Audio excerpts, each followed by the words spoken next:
Ukraine's refusal. Ukraine's refusal to accept Putin's peace terms in March of 2022 and opting instead to become a proxy for NATO, for a NATO war against Russia. This is going to go down in history as one of the worst decisions ever made. In international history, this is probably the worst decision ever made. Ukraine, you shouldn't have refused this peace terms that Putin gave you back in March of 2022. Instead, you decided to become a proxy for a NATO war against Russia, and it's despicable. It's going to go down as one of the worst decisions in international history. Good morning. This is the Morning Buzz. I got something special planned for us here in the first segment of the 6 o'clock hour. We've got to talk about the officer, the Capitol Police officer Brian Sicknick. We need to get into the question of Brian Sicknick, Officer Brian Sicknick. And I'll just say from the start that by all accounts, I think Brian Sicknick was an actual patriot on January 6th, who honorably served his country. And I think he was overall a good guy. I think he was a good guy and he was doing his job and he got caught up in all of this. So we're going to unpack how he died. Because new footage is out and I've decided that every day I'm going to try to find something about January 6th that was just a lie. And I'm going to try to bring you the truth here on Cities 92.9 in the 6 o'clock hour every single day. Because as I told you, I thought that Ashley Babbitt, I thought she scaled the wall. I thought she punched out a window. That did not happen at all. She didn't punch out a window. She crawled through this door that was inside of the Capitol, and she was shot at point blank range like an animal, and she bled there in the rotunda. By the rotunda. It was upstairs. But we're going to talk about just complete flat out lies uh, that we're told about January 6th every single day until there's just no more truth that needs to be there's no more light that I need to shed on the subject. So we're going to chat about Brian Sicknick here in the 6 o'clock hour. A little bit later, DOOCY, he gets Karine Jean-Pierre to be in this really weird position where she's like stumbling and fumbling over herself because he's got this question about Thanksgiving. And I talked about how Karine Jean-Pierre tried to lie to you and say that, oh, Thanksgiving was going to cost less this year. Yeah, it was going to cost $3 less, but it's like 31% higher than pre-pandemic Thanksgiving dinners. Okay. She tried to say, oh, Bidenomics is working. Then why aren't Americans buying it? Why don't they actually see the effects of Bidenomics? Because it's not working. Whatever Bidenomics is, it's definitely not good for the economy. So DOOCY, he really gets into gets into it with Karine Jean-Pierre. So we're going to chat a little bit about that. Yesterday, we touched on it briefly. The woke Deadspin writer who wants to ruin this poor kid's life. Then there were new photos that came out and old tweets, and this just kind of proves that this Deadspin writer is the actual idiot here. So he tried to ruin this kid's life. It's this whole blackface thing where the kid looks like he has blackface, and then new pictures come out. He had his face painted black and red for the Kansas City Chiefs.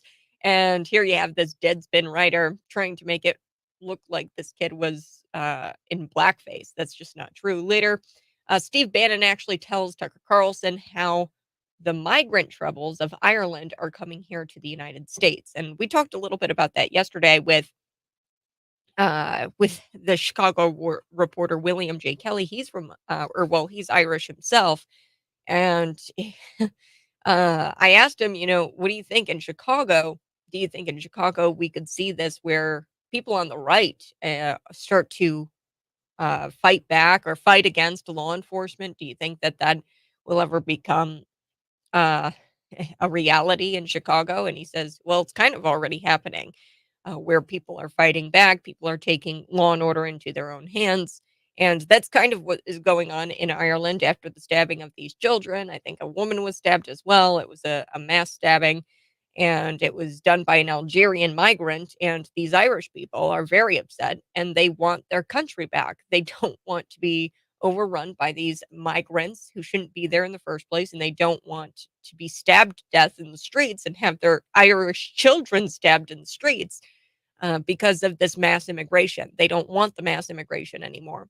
And Chicago, this would be the place that turns into Ireland, where they're burning city buses, where they're burning down police stations. And it's not necessarily the left wing protesters doing that, the BLM types, but really it's the law abiding citizens, the people who have been quiet this whole time. So we're going to talk about Steve Bannon telling Tucker Carlson how he thinks that what's going on in Ireland is coming here soon and very soon to the United States, where people are going to start setting buses on fire because everybody has a tipping point, right? And full disclosure, my tipping point is way, way, way into the future. I honestly don't know what would cause me to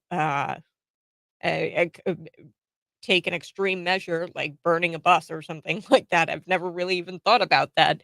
I don't know what it would take. But maybe you 309-451-9299 text me what's the tipping point? What would be the tipping point here where you start to get law-abiding citizens, United States citizens, to turn on the government in such a way that it gets violent, like we're starting to see in Ireland. We kind of already saw it with the BLM protests, but I'm talking about a majority of the country. Okay, those were a very small fraction of extremists on the left, BLM, Antifa, and the like. Um, I wonder because what's going on in Ireland, those Irish people, it's a majority of the people who are setting on fire these buses, and they're looting, they're rioting, and it's people on the right. It's people who are against this mass immigration. So we're going to talk about all of that, but first, I do want to start with Brian Sicknick. Like I said, every day I'm going to try my very best to find new footage that just destroys the leftist lies that have come out from January 6th, things that the J6 committee should have covered but didn't cover. So we need to get into the question of Brian Sicknick. And as always, you can see me live in studio. That's YouTube, Facebook, Twitter, and Rumble. Good morning. Let's talk about Brian Sicknick. So Brian Sicknick, like I said, I think he's a great guy. I think he was a patriot. I think he served his country honorably. He was a veteran and overall just a great guy. Good guy.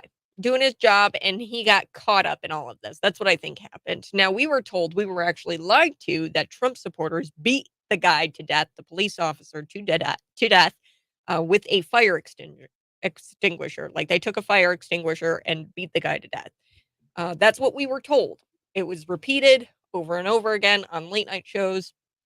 It was repeated by mainstream media. Bill Maher said it again and again on his show. It later came out that Brian Sicknick actually died of blood clots. And apparently, we now know that he was prone to blood clots. Somehow, this fact where he was prone to blood clots actually escaped his medical screenings. Now, I don't know if he was, maybe like in the military and police officers, maybe like they kind of sweep things under the rug if they're a good guy. So Brian Sicknick, they let him become a police officer, even though his medical history or medical records proved that he was prone to blood clots. Either way, it wasn't in his medical records as a police officer. So he was hired, and they didn't know he was prone to blood clots. Okay, so we were told over and over again that this was some sort of fire extinguisher that J6ers and Trump supporters used against Brian Sicknick, and he was bludgeoned to death. That's just not true. Um, what actually happened to Brian Sicknick? Well, it's really tragic.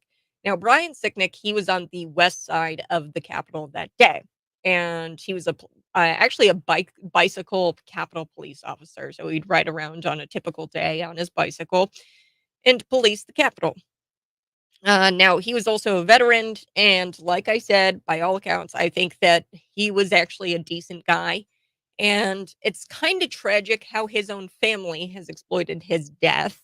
His ex-girlfriend, Sandra Garza or something like that, they had actually broken up 6 months before he passed away. So this ex-girlfriend is suing Donald Trump and a couple of other guys who allegedly sprayed Brian with pepper spray, Trump supporters, for a wrongful death lawsuit, and she's seeking $10 million each from all three of them. So really shameful, honestly. And she was an ex-girlfriend of his, but it's shameful how his own loved ones had exploited his death. And this is an untimely death. He was only 41 years old, which is sad. And like I said, we were told that he was bludgeoned to death by a fire extinguisher. That's not true. That was actually the New York Times posted it on January 8th, 2021. I've got the receipts, folks. They said straight up that Brian Sicknick was bludgeoned to death by a fire extinguisher and Trump supporters did it. That's not true. The autopsy, when you look at it, and it was the delayed autopsy, by the way, they delayed this autopsy, but they confirmed that he tragically died of a stroke caused by, actually two strokes, and they were caused by blood clots near his brain. So tragic. We don't know why or what exactly caused it. It's not laid out in the autopsy. I have no idea if he was one of these early takers of the COVID-19 vaccine. No one seems to have the answer to that question, if he had taken the COVID-19 vaccine, but he was prone to blood clots. So that was another thing. He was prone to blood clots. Now, it's just unfortunate. Uh, Things happen, the way things happen. Uh, but they actually, the media, corporate media, and just leftists, they have lied and they tried to say that this was a link, like this stroke was somehow linked to pepper spray. Pepper spray was linked to the stroke that he had, the two strokes that he had. And now the coroner never said that in his report. Now there's a report, there's an autopsy. It doesn't say anything about pepper spray. It just talks about how he had a stroke and he had blood clots near his brain. Okay. Now, the coroner did tell the Washington Post about the pepper spray. But here's the interesting part, folks. Okay. I don't know if Brian Sicknick was ever pepper sprayed. And you can see this with the new footage. Thank you to Speaker Mike Johnson. We've been combing through the footage. I've been trying to make it a point to comb through the footage every single day. But we've got the new footage. Thank you, Speaker Mike Johnson. Don't know why Kevin McCarthy couldn't get this out when he was supposed to, but I've got this interesting story that it gets really interesting on January 6th, and I've got the footage here, and it kind of shows you what could have happened to Brian Sicknick. I don't think it was pepper spray. Definitely wasn't a fire extinguisher where he was bludgeoned to death. Sorry, New York Times, you guys messed up that one. But I have to take a quick break, and like I said here in the beginning part of this 6 o'clock hour, I want to just kind of tell you the truth because we've been lied to so much by the mainstream and by politicians, by the government, or by the January 6th Select Committee. So I've got the footage, and I'm going to tell you how I think Brian Sicknick actually died. Here on the Morning Buzz, go ahead and smash the like button. If you're watching on YouTube, Facebook, Twitter, and Rumble, we'll be right back.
Good morning, friends. Thanks so much for tuning in. I so do appreciate it. When we come back, we are going to go ahead and talk about Brian Sicknick a little bit more. I want to do this in the 6 o'clock hour every morning to try to just shed some light onto what happened really on January 6th. And I do want to talk about Bloomington because Bloomington, they voted to raise water rates.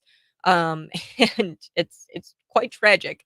Um, considering the economic times that we are in. So go ahead and smash the like button if you're watching. We're going to be right back.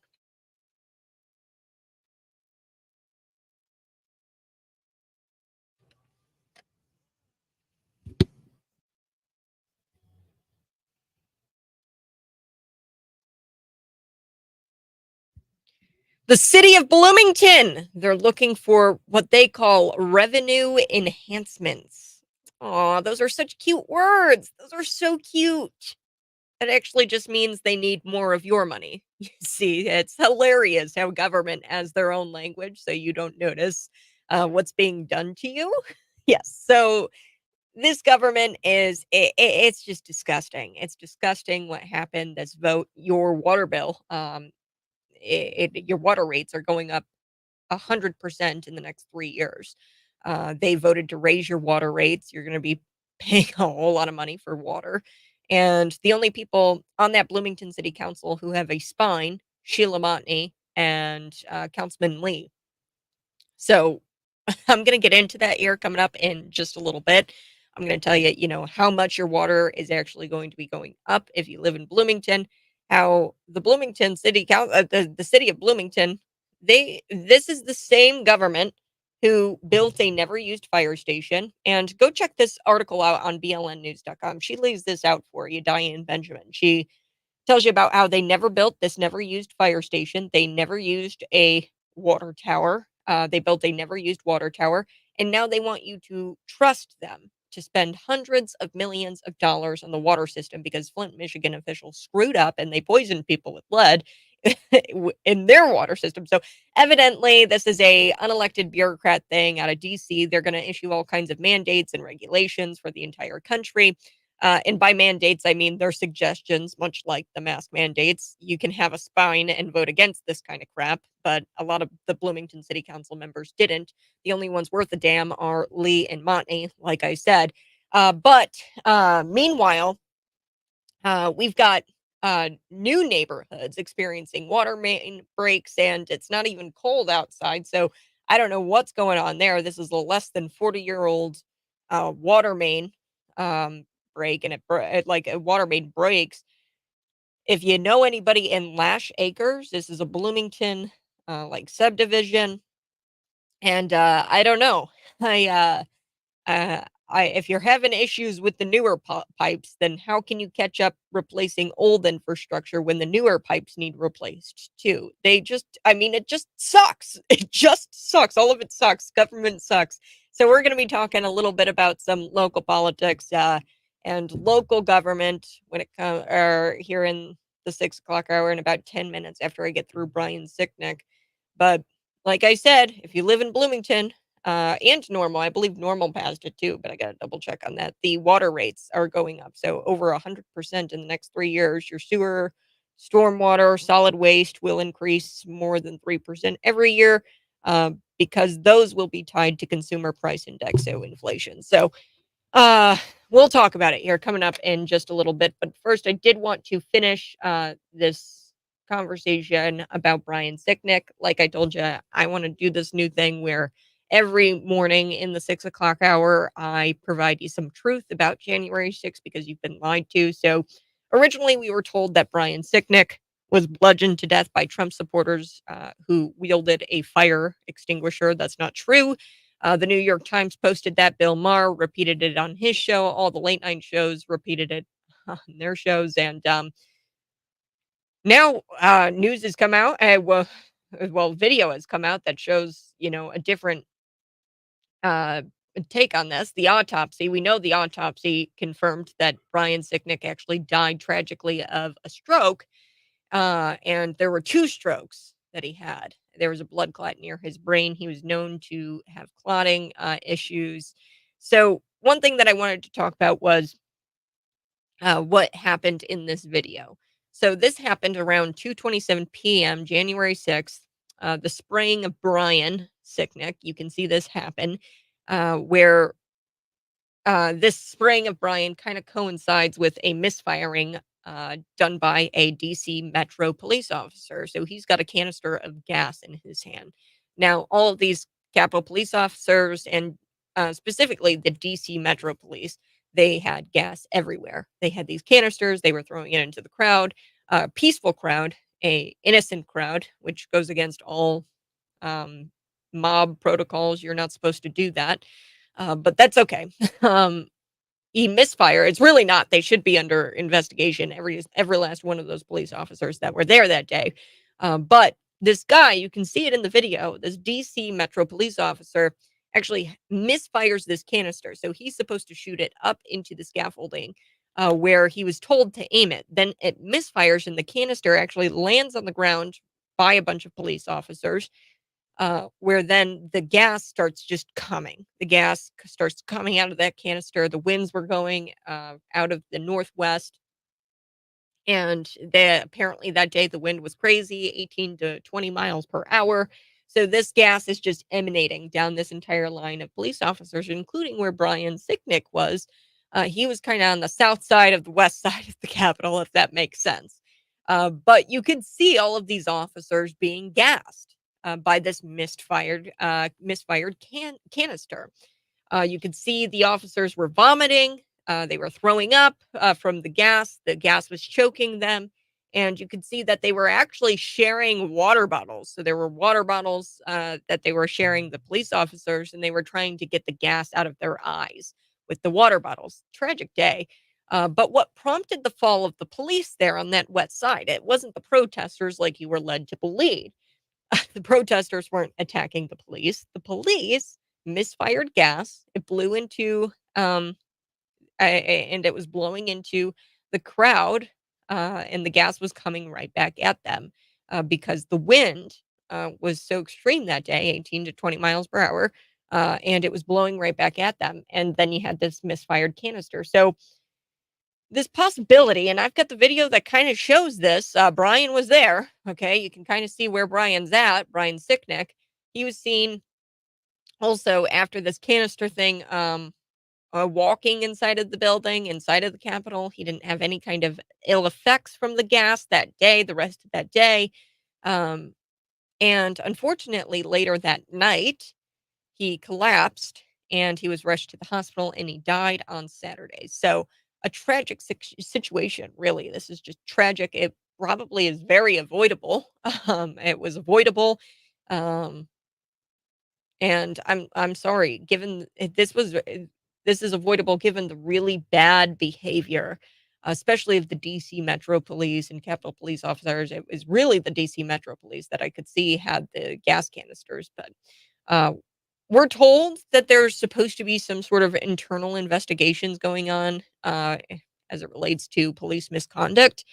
I haven't really seen anything of those reports yet, and I hope that there is something to come from those reports of police misconduct. I mean, in fact, there's one video, this little old woman, she's on the stairs and she literally is doing nothing. She's like standing next to a police officer and he pushes her down the stairs. Like, what? Um, I haven't seen any reports about the police misconduct, but January 6th committee, they ignored this. They ignored the police misconduct that went on. The corporate media continues to ignore it to this day. And it's just tragic all the way around.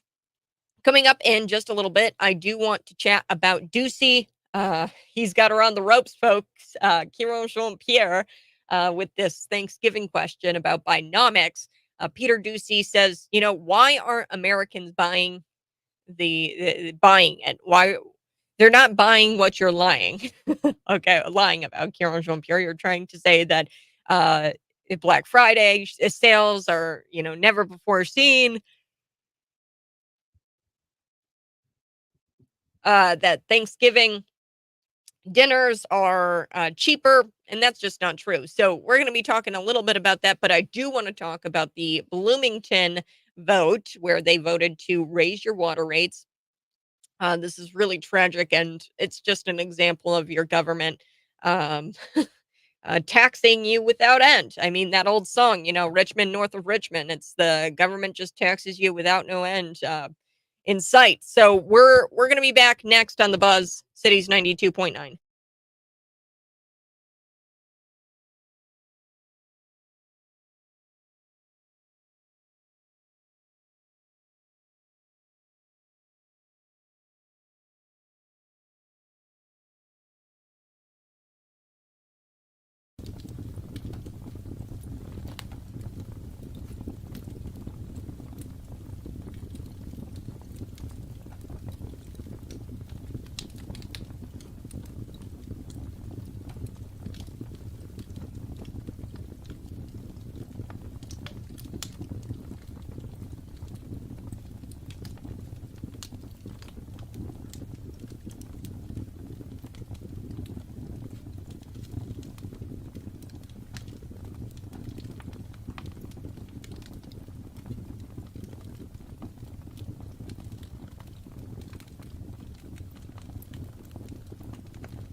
water rates are going to increase over 100% in the next 3 years. Your sewer, stormwater, and solid waste will also increase more than 3% every year, because those will be tied to the consumer price index. But that's besides the water rates going up, by the way. Your sewer, your storm, your solid waste, all going up. Also, your property taxes are going to keep going up. Even though your property taxes mainly go to the school district and the kids can't read, but it's fine. If it's really not. Sheila Montney and Councilmember Lee, Kent Lee, they believe that it wasn't okay to do this to people.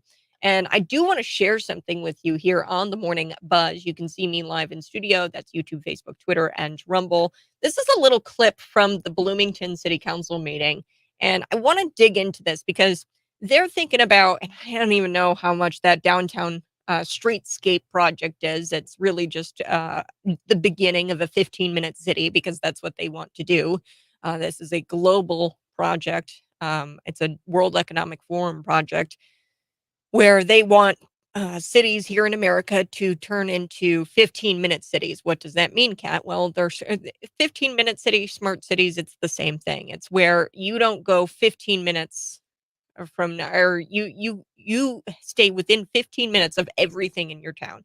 So it eliminates the need for a car, essentially. So you walk everywhere, and you're 15 minutes away from a store. You're 15 minutes away from blah blah yada yada yada. So that's what a 15-minute city is. And believe me, the downtown streetscape is just the beginning.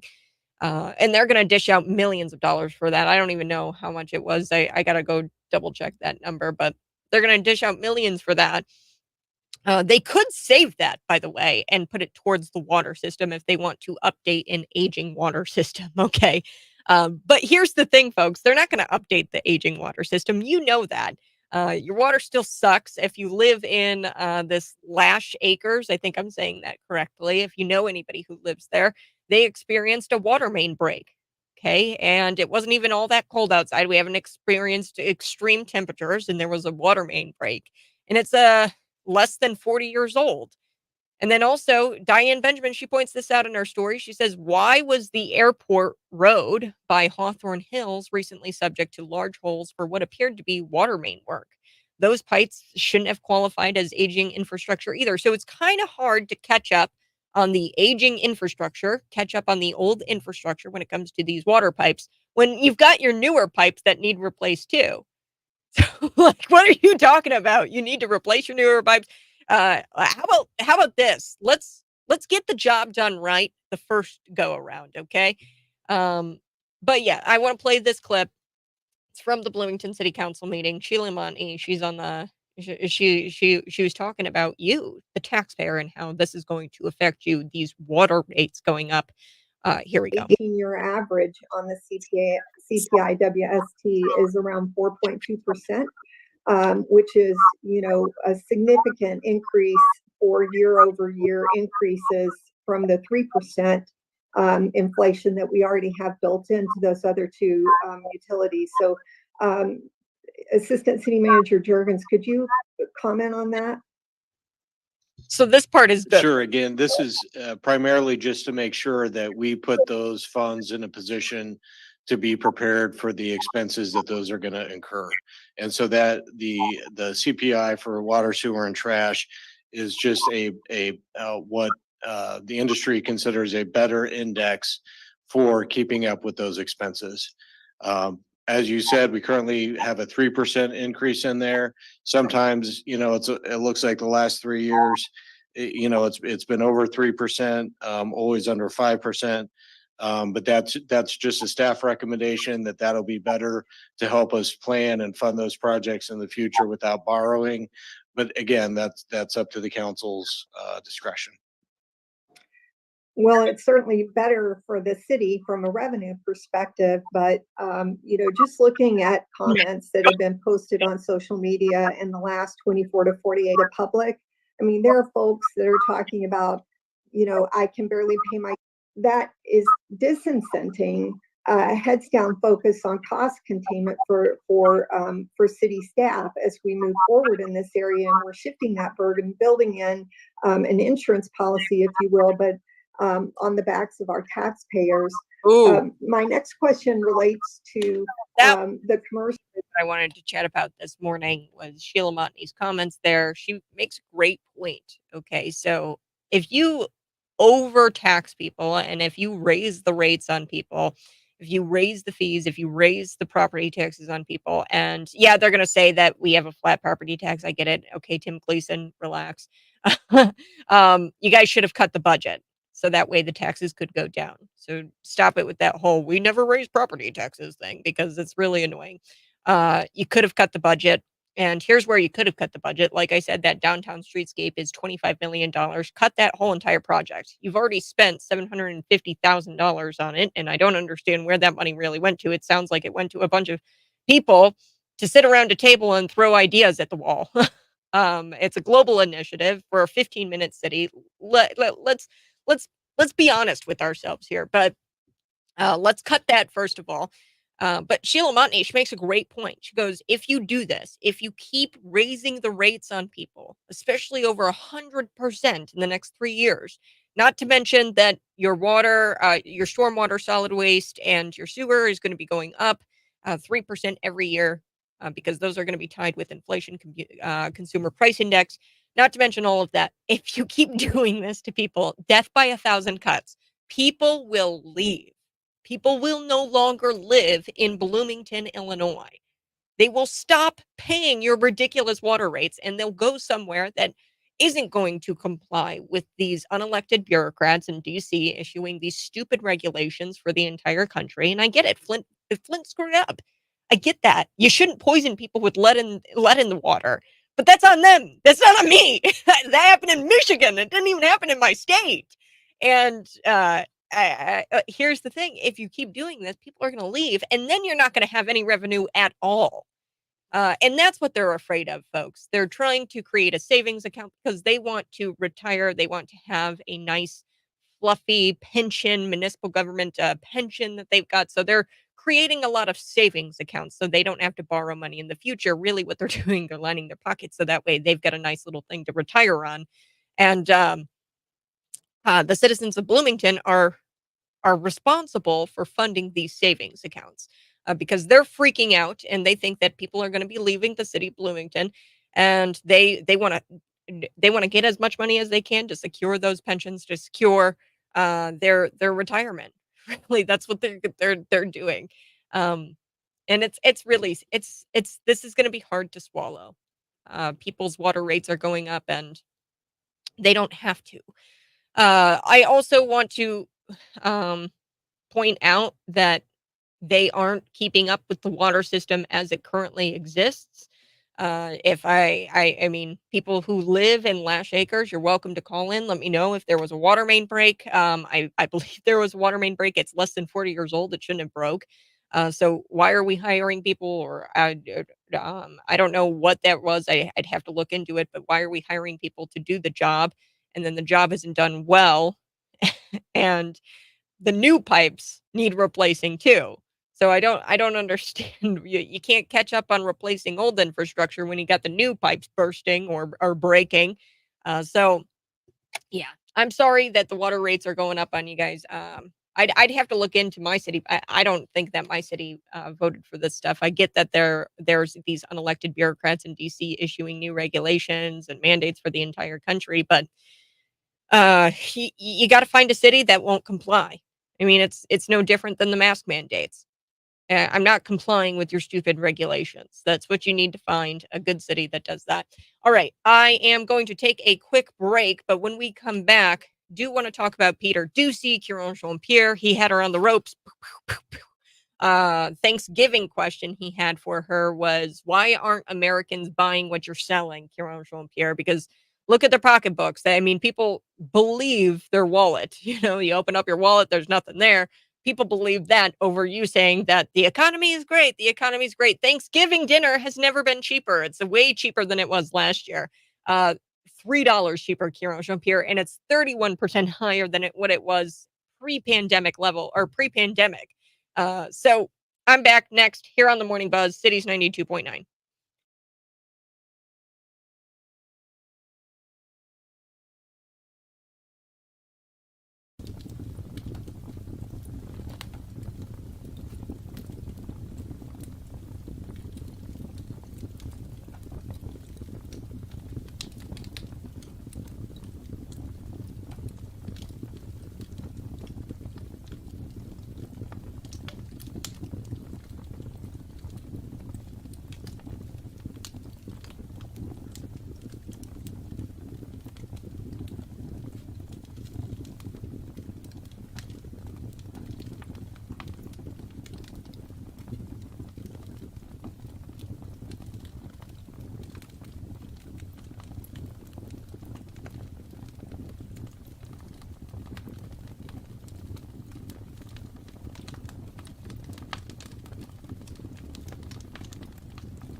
Oh, Joe Biden. Oh, Joe Biden. He sent out an email. Maybe you got the email. He sent it out to 800,000 student loan borrowers to let them know that the taxpayers actually forgave their debt.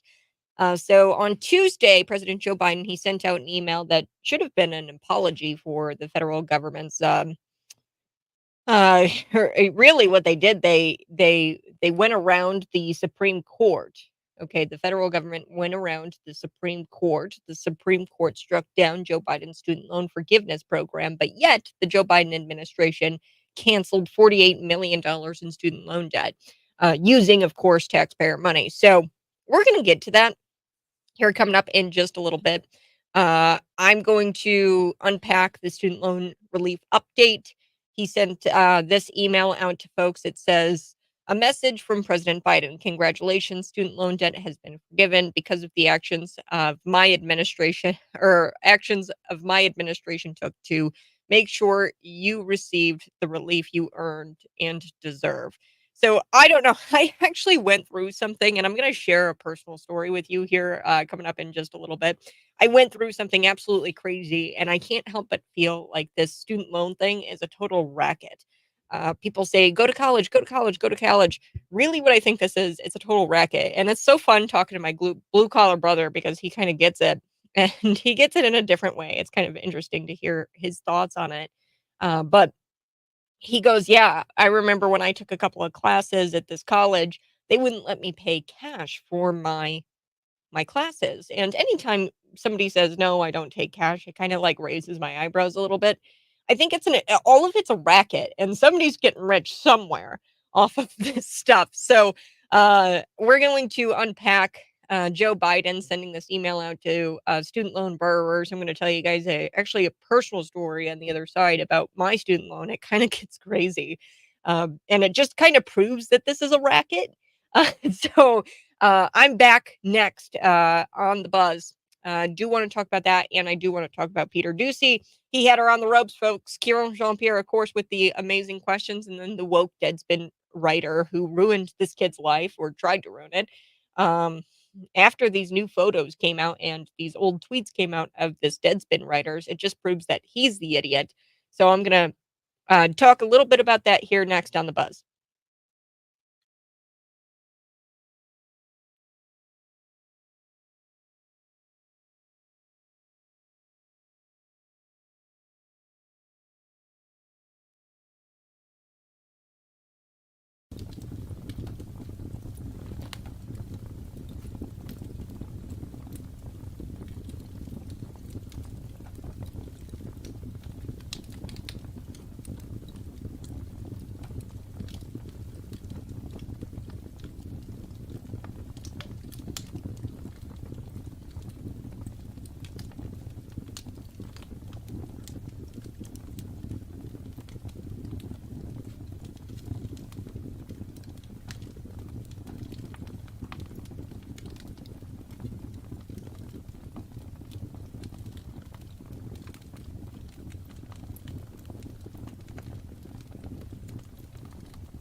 Okay, weirdest thing. I'm in studio this morning, and you're probably like, man, what's happening at the top of the hour?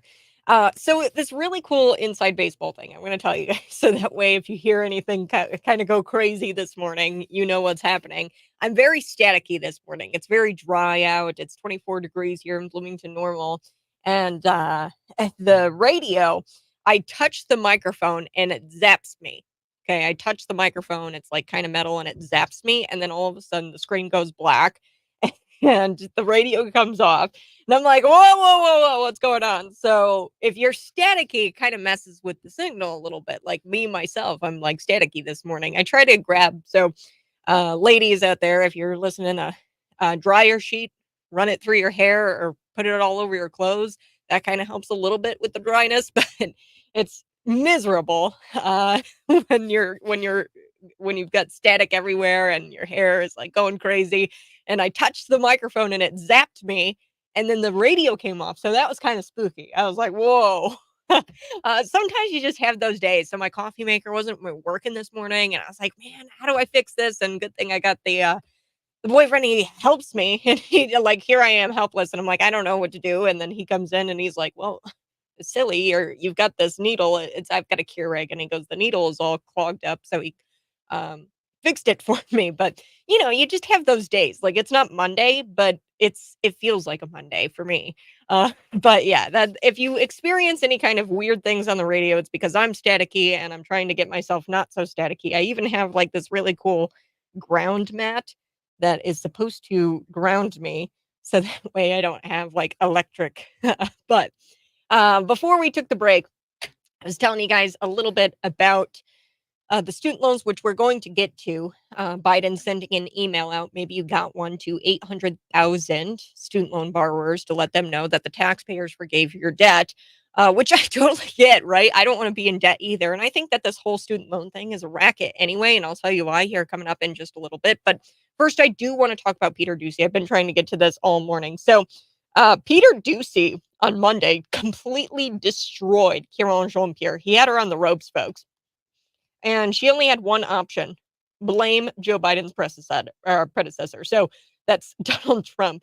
That's what she does. Karine Jean-Pierre just comes out and she blames Donald Trump for everything, specifically when it comes to the economy. She goes, well, we were handed this economy and blah, blah, blah. So fresh off a Thanksgiving break, there's Peter DOOCY. No doubt he enjoyed a few turkey dinners, because I doubt that he's a vegan hack and a loser, but he was pretty cheeky.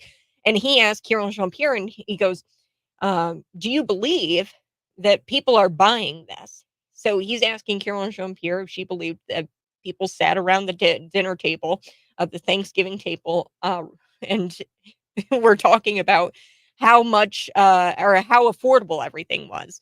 He goes, I doubt people were saying that. And yeah, I doubt that people were gathered around the Thanksgiving table and saying, hey, this is so affordable. Thank God we have President Joe Biden in office. I don't think people were saying that at their dinner tables on Thanksgiving.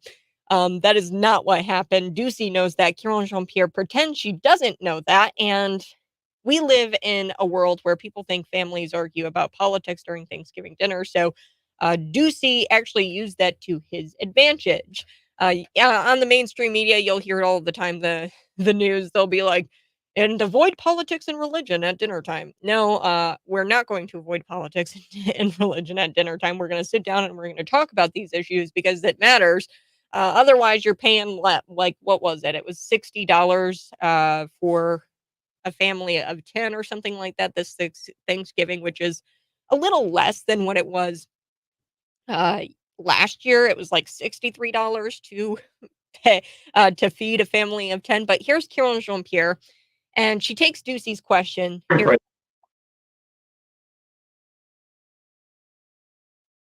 Your sense that when people were home for Thanksgiving, catching up with their family members, they were saying to each other, can you believe how much more affordable things have gotten? So honestly, I wouldn't, I hear the question, but I want to make sure this is very clear. We take that very seriously. We take what families, the decisions that they make at their kitchen table, whether it's during Thanksgiving or whether it is every month as they're trying to make hard decisions.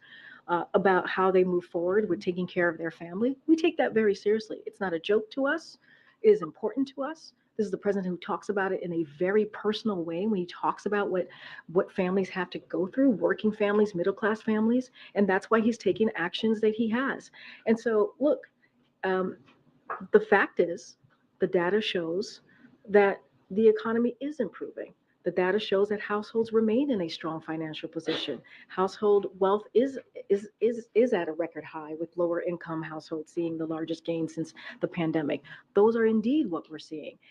But we don't take lightly. We do not take lightly what Americans and families continue to feel. That's why the president at 2 o'clock is going to talk about what the actions that he's taking to continue to lower costs.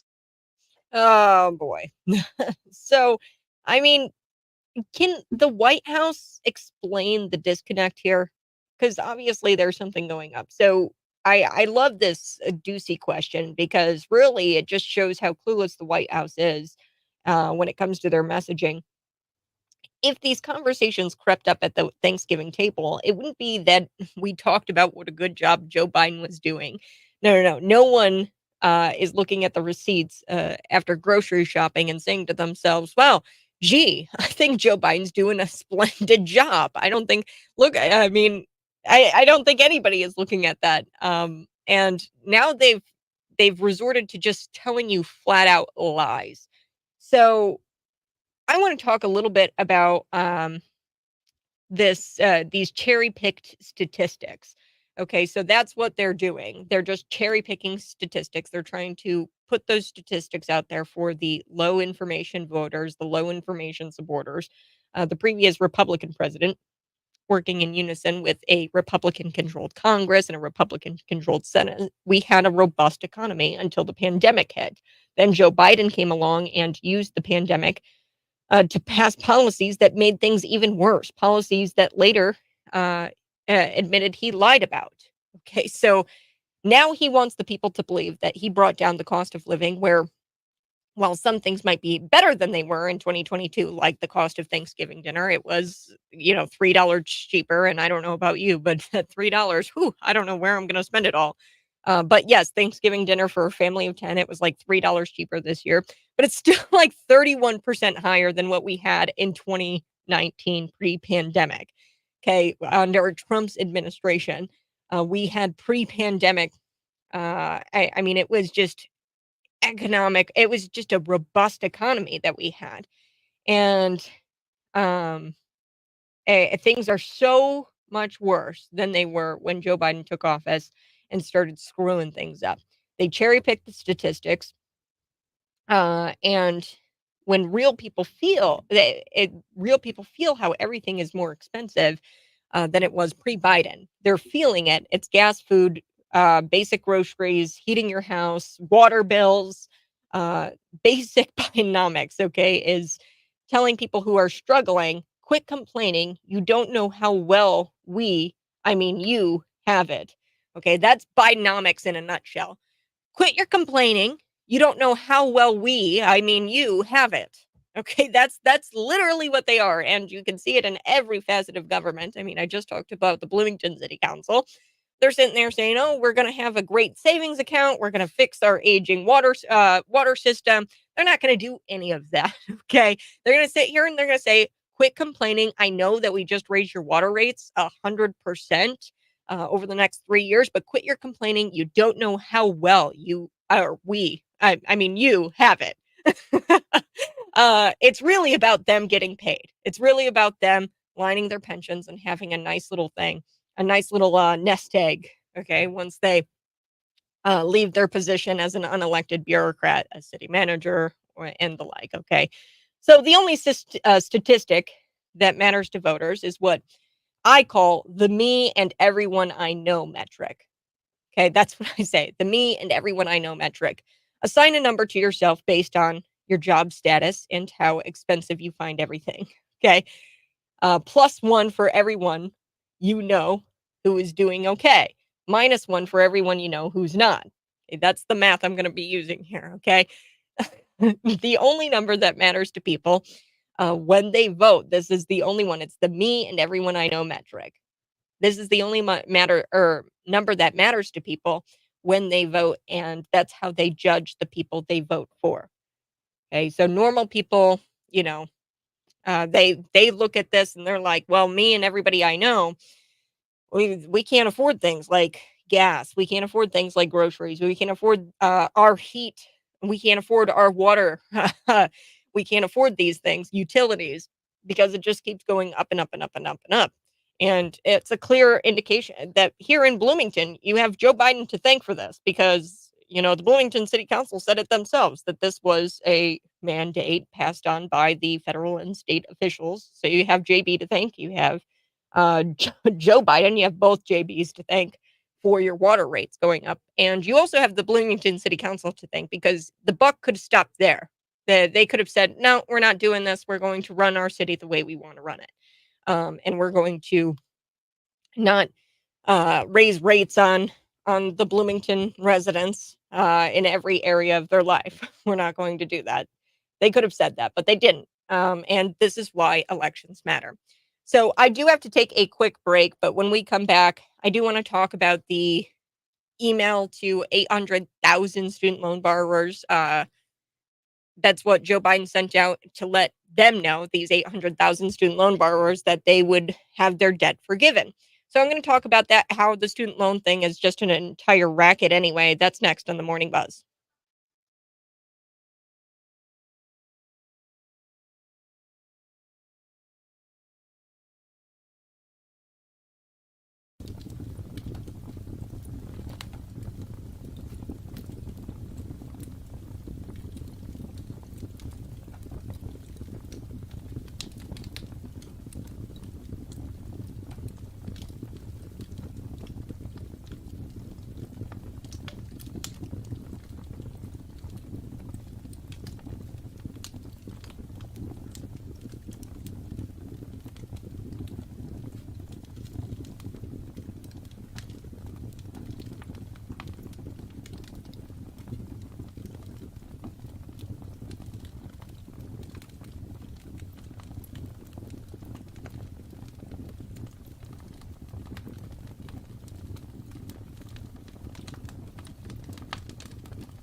Good morning, folks. Thanks so much for tuning in. If you're watching, go ahead and smash the like button. Trump for 2024. Yes, yes, yes. Since the 80s, student loans have been a racket as well as university money funnels. Illinois does not allow these loans to be included in personal bankruptcy, which is hard for many in real life world. For many of the servicers like Malia, too, historically, they repay options don't fit reality. One big collection agency mess responsible. So, yeah. So I am going to chat a little bit about the student loans and how they are a racket. I actually have a personal story, and I'm sure it's much like a story that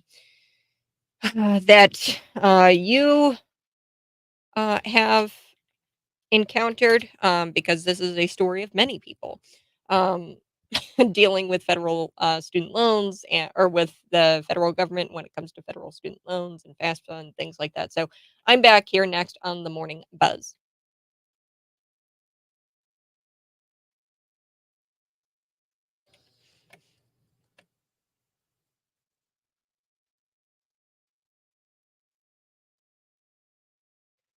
President Joe Biden sending an email out to 800,000 student loan borrowers to let them know that the taxpayers actually forgave their debt. So this happened yesterday where President Joe Biden sent out this email, right? And really what it should have been was an apology that, hey, sorry that the federal government kind of did this whole thing where they screwed up the education system.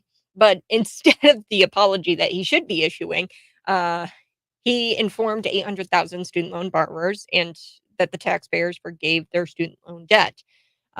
That's what the email said. And that's right, 800,000 borrowers are set to receive emails from President Joe Biden informing them that their debt has been forgiven. So here's what the email said, according to Axios. I hope this relief gives you a little bit more breathing room. Okay, he's literally buying off people's votes. He's trying to buy people for their votes. But anyway, I've heard from countless people who've told me that relieving the burden of student loan debt will allow them to support themselves and their families or move forward with life plans they've put on hold. I'm proud that we were able to give borrowers like you the relief you earned. I promise you that as long as I am president, I will never stop fighting for hardworking American families. That's what he says in this email. So, like I said earlier in the show, back in August, the Supreme Court actually struck this down. He said that you cannot go out there and forgive all of the student loan debt. You can't do the student loan forgiveness program. But the Biden administration canceled more than $48 million in student loan debt. So he went around the Supreme Court. He went against the Supreme Court because he's a dictator. Uh, Joe Biden's administration has granted a total of more than $127 billion in student loan forgiveness for nearly 3.6 million people. So that is what he's done. They said you cannot do that, but he went around and did it. Okay, so there was a student loans forgiveness program where they canceled this $48 million dollars in student loan debt, where he was going to cancel $48 million. He turns around and he says, "Hold my beer, Joe Biden." Well, the Biden administration, and they've actually spent $127 billion in student loan forgiveness for nearly 3.6 million people. The U.S. Secretary of Education, his name is Miguel Cardona. He claimed that the Biden administration was standing up for borrowers who did everything right, but whose progress towards forgiveness went unaccounted due to past administrative errors.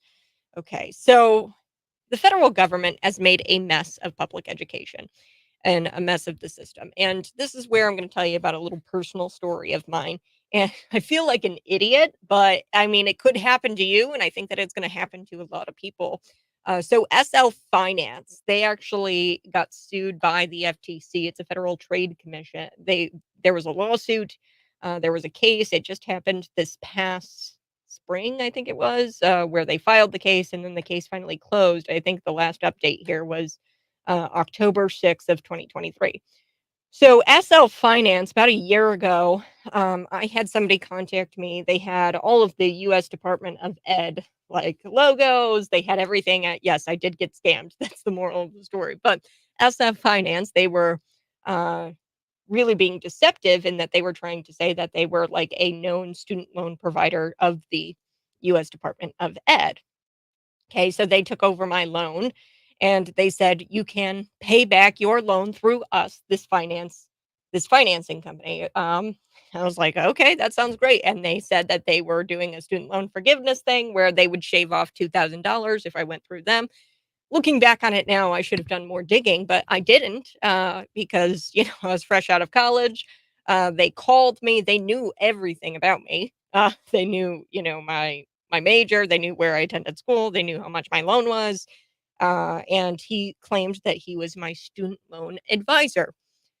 And I set up payments. So I've been paying on my student loan for about a year and a half now or something like that. I was paying on it uh, as soon as I got out of college because I wasn't going to be one of these people who didn't pay my student loan. So I've been paying on it, and turns out I was actually scammed. So none of that money actually went towards, so a year and a half worth of payments, none of that money actually went towards my student loan debt. Now, the only reason why I found out about this was my aid vantage, which is the new person who has assumed my loan. It was Mohila or whatever who had my student loan, and SL Finance claimed that they took over that loan from Mohila, and that's why I was paying them. But Mohila never said that, or never gave me a call, nothing like that. SL Finance did, you see, and I started paying them, but Mohila had my loan, but they sold my loan over to Aid Vantage, which is this other financing company. You see, all of this kind of stuff sounds like a racket. And my fear now is that Aid Vantage will probably go under, or it'll be some sort of like, it feels like all of it is a racket. It's all a scam. People skim off the top, they make their money, and then they get out. And then somebody else assumes it. So I don't know for how long Aid Vantage will have my loan. But anyway, so yes, there was a lawsuit. The Federal Trade Commission is going after SL Finance. I was screwed, um, really by SL Finance, but also by the federal government. You see, and I was talking with my folks about this a little bit yesterday, and some of my family members, and we were talking, and it's like, it's a shame. Like the worst thing that this country ever did was FAFSA and government assistance, student aid, and things like that. The government getting involved in the education system, because now what they've done, they've made it easy for these weird companies like Aidvantage, Molia, where I took my loan out originally. Mohila is where I took my loan out originally. That's the financing company I went through. But they never contacted me to make the payments. SL Finance did, and they posed as the federal government. They posed as the U.S. Department of Education, and they said that they were going to give me some sort of student loan forgiveness, which, I mean, I should have done more digging on it, but I didn't. Anyway, so the problem with all of this is that the student aid, the FAFSA, the government grants, the grants that you get to go to college. The problem with that is that, the colleges see that. They're like, oh, well, that means if the government is giving X amount, then we can raise our tuition up this amount. And then you have to take out more and more loans because tuition keeps getting higher and higher and higher because the federal government keeps giving you more and more money to go to school. And you can't take out, really, if you go to like a bank, like a normal bank, like let's say Discover, take out a credit card to go to school and pay the tuition there. They're not going to give you these super low interest rates.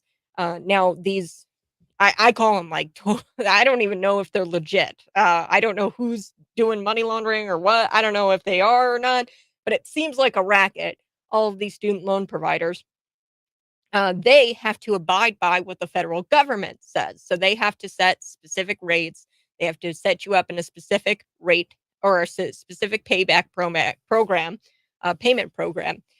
And then they go under because they aren't making money. A lot of these, so maybe your student loan has been passed off from provider to provider to provider. And the reason why is because these companies aren't making money because they have to go by what the government says they have to set the interest rates at. So they're not making any money, these banks that give you these loans through the government, these student loan providers. So they go under, and then a new one pops up, and then they skim off the top. They make their money, and then they go under. And it's just this revolving door where you're just stuck in this. And really what it is, it's just this scam of going to college and using federal money. So if I could do it all over again, here's what I would do. And if you have kids at home that are looking at college, I don't know. I'm not like, by no means am I a financial advisor, and I would definitely talk to somebody who knows a little bit more about finances. I personally could do it all over again. I probably wouldn't have gone to college. But if I were to go to college, what I would have done is taken out a loan, a personal loan through a legitimate bank, and eat the interest rate. That's what I would have done. Then you're building up your credit, and then you don't have to deal with whatever this racket really is. I think it's straight up racket, and I think somebody's making money somewhere off of these student loans and these weird companies that just keep popping up to assume your loan, and then you have to make payments to them. I don't know. I've got no idea. I'm not like an expert in this. All I know is that I'm living through it, and you're living through it. And the federal government has made a mess of this whole thing that we call public education. And I this FAFSA thing, giving grants out to people, that's where we really started to screw people over. And it shouldn't be that way. The federal government was never given the power to issue student loans, because the federal government should not take in more money than is required to cover the cost of doing government business, which is public infrastructure and public safety. That's what they need to do. Infrastructure and safety. Public education is not a federal government's business, and they're treating it like a business, and somebody's getting rich somewhere. So Joe Biden's email to these 800 student loan borrowers, why the federal government will always fail when it acts beyond the power it was granted. You were never given the power to treat public education like it's a business, and they're treating it like it's a business. And they're mandating all of these student loan providers, these banks, these financing companies, say they're making them set their interest rates, and really it's the federal government. And it's a lot. But yeah, be aware of scammers. That's one thing too that you have to be aware of, because of all of this student loan forgiveness and these emails going out. I would be aware of scammers. Really check it out, see if it's legit. And I don't know. I mean, does anything really happen to somebody if they don't pay off their student loan? That's what I asked the other day. I was like, does anything really happen to you if you don't pay it off? Because it's just all funny money. It really is, because college should not cost as much as it does, but it only costs as much as it does because the government keeps giving you grants to go to college, and they've stuck their nose where they shouldn't have stuck their nose, and that's public education. Okay, do have to take a quick break, but when we come back, I'm going to tell you a little bit about this Deadspin writer. I talked a little bit about it yesterday, but he's trying to ruin this kid's life, this Deadspin writer. And he tried to say that the kid was in blackface. That's just not true. And then a little bit later, we'll talk about Steve Bannon telling Tucker Carlson that he thinks that the migrant troubles of Ireland are coming to the United States. I would go a step further. I think they've come to the United States. It's just a matter of when the American people start to have enough of it and act like the Irish people are acting right now. So that's next on The Buzz.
Good morning. This is the Morning Buzz. Thanks so much for tuning in. I so do appreciate it. And yes, I just think it's a racket. It just doesn't make any sense to me. The student loan, the program, the forgiveness. You might be getting an email. 800,000 borrowers. They're set to receive emails from President Joe Biden informing them that their debt was forgiven.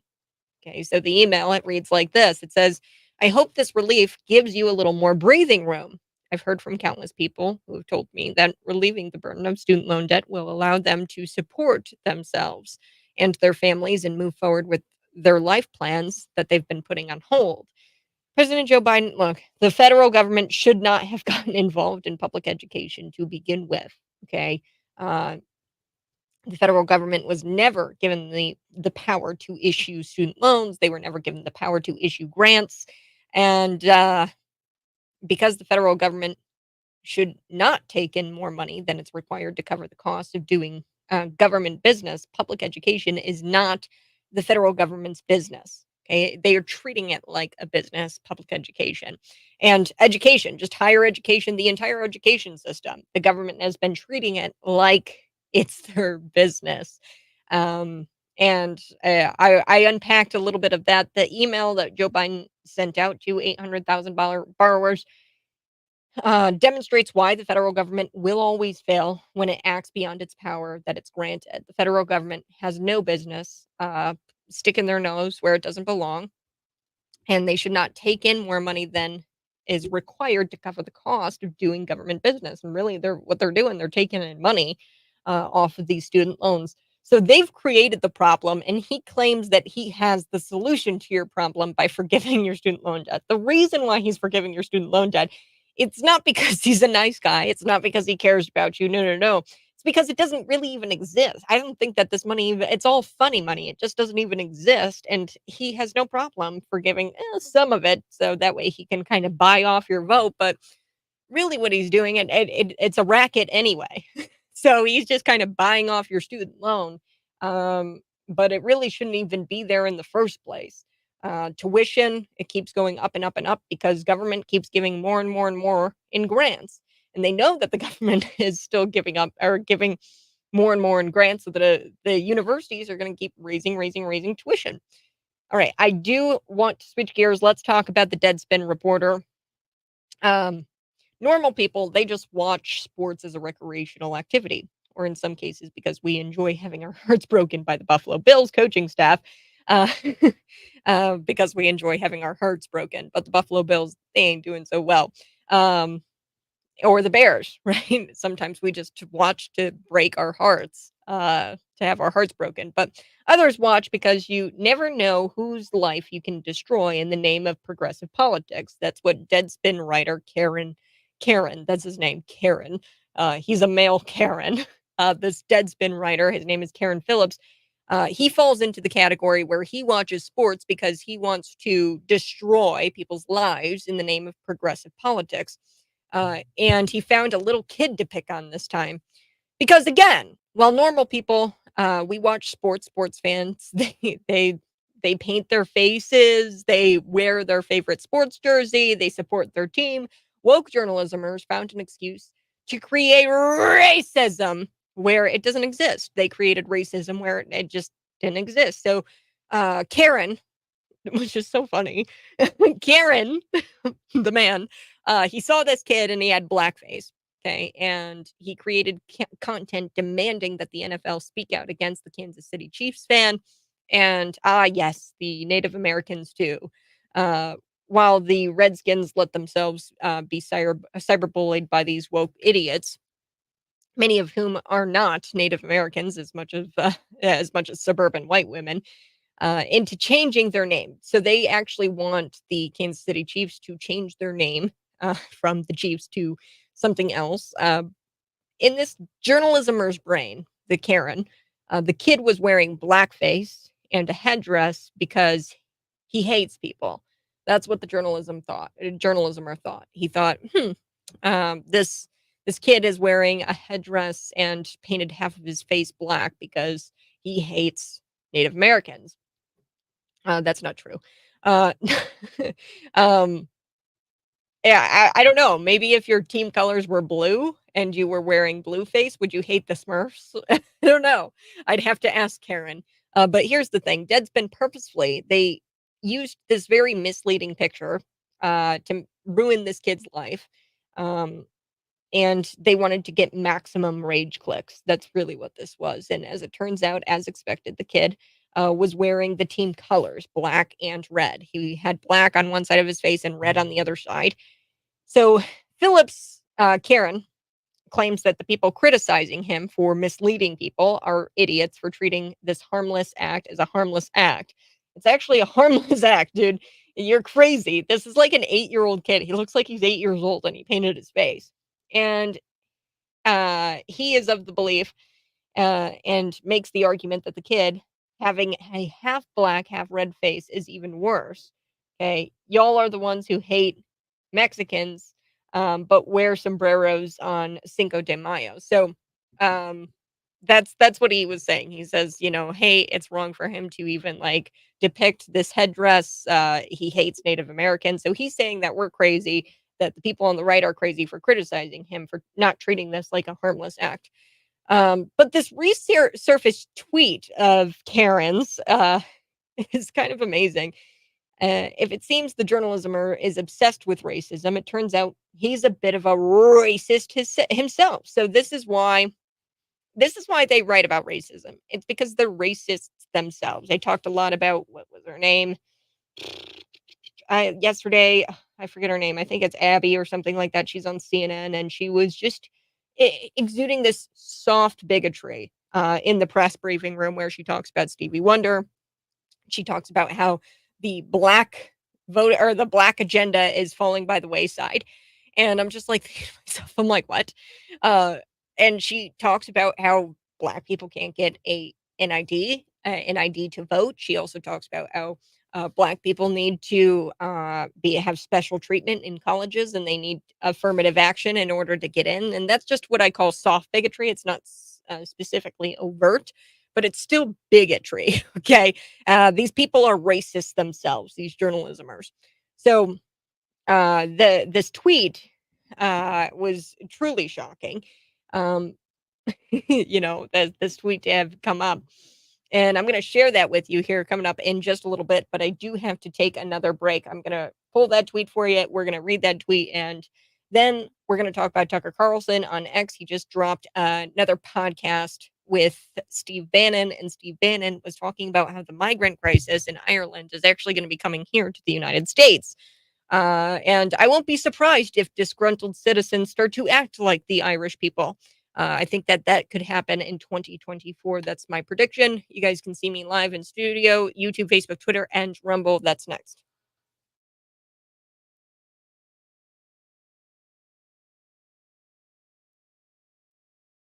Hey, folks, go ahead and smash the like button if you're watching. Thanks so much for tuning in. We are going to be talking about Tucker Carlson and how he had Steve Bannon on. I thought that this was shocking. Steve Bannon actually saying that what's going on in Ireland is not too far from the United States, from coming to the United States. So uh, I'm thinking that it is going to be coming here to the United States, and it's just a matter of time before the citizens on the right start to push back against law and order because they see law and order isn't serving them. What do you think? What is that tipping point going to be? Go ahead and comment. Smash the like button. We're back in just a couple of minutes.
So, what did Karen tweet? Yes, he's a male and his name is Karen. I think that's hilarious. He's the literal male Karen. He's the Deadspin writer who tried to ruin this kid's life. And it turns out, like all corporate journalismers, they are a bit of, they're like racists. Okay, so they're so obsessed with racism because they're a bit racist themselves. Yesterday, I was talking about the CNN reporter. She was in the spin room. She asked this ridiculous question about Stevie Wonder and if Stevie Wonder would meet with President Joe Biden to talk about the Black agenda and how the Black agenda is falling by the wayside, whatever that means. She'd made mention of affirmative action. She also made mention that, Black people can't get an ID. That's why we can't have voter ID laws. She said that if Black people are incapable of doing that, they're also incapable, I guess, of getting into college without affirmative action. That's bigotry. I call it soft bigotry because it's not like overt racism, but it's racist. They're all a bit racist themselves. So this tweet actually um, came out. I mean, this was a resurfaced tweet from Karen himself. And he says, I'm from Saginaw, which is a city in Michigan. He says, I've spent a lot of time in Flint, Michigan. He goes, I've never seen this many white people in Flint in my life. It's concerning. So, kind of racist against white people. I think he's talking about Flint, Michigan. We talked a little bit about the water there and how they put lead in the water and poisoned people. And now you and I have to pay for the mistakes that these officials made in Flint, Michigan, because our water rates are uh, more than doubling. Uh, more than doubling. I mean, you're gonna over the next 3 years, you're gonna see 100% increase in your water rate. So whatever your water rate is, multiply that by two. And if you live in Bloomington, I believe normal too. But yeah, so he was talking about all these white people in Flint trying to help people. And he's like, I've never seen this many white people in Flint ever in my life. It's concerning. Oh, God. What a racist. Well, I think the most surprising, honestly, the most shocking thing to come from this story, I would say, is that I had no idea Deadspin was still a thing. So that's probably the most shocking information to come out of this entire ordeal where he purposefully misled people into believing that this little boy was wearing blackface. And to be honest with you, and go check out my Thanksgiving podcast. It aired on Thanksgiving Day, and you can find it on cities929.com. You know, I'm not saying racism against Native Americans is a good thing. I am telling you the facts. Native Americans were terrible people and were actually racist to the white people when the Pilgrims came over, and we have historical materials that prove that. In fact, they talked about their beady blue eyes and their hair that looked like animal hair and how they were short, and they made fun of how short they were. Okay, and we have historical like materials that prove that the Native Americans said that about the white people, the Pilgrims. The Pilgrims did not come over and try to take the Native Americans' land. That's just not true. I'm not going to get into the whole story. You can find it on cities929.com. I'm back next.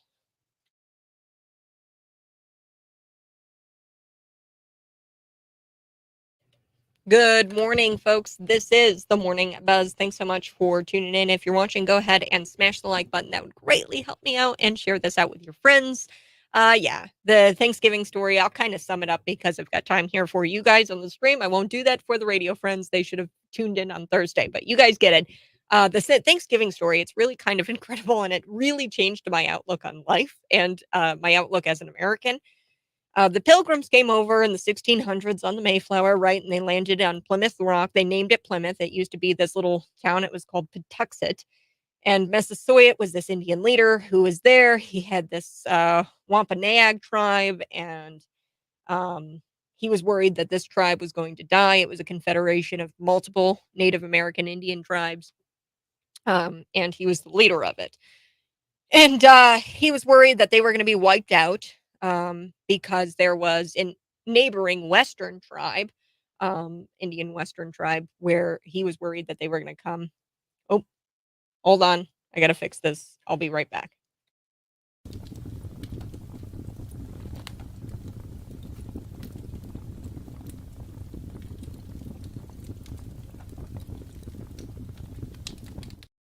Okay, we're good. We're back.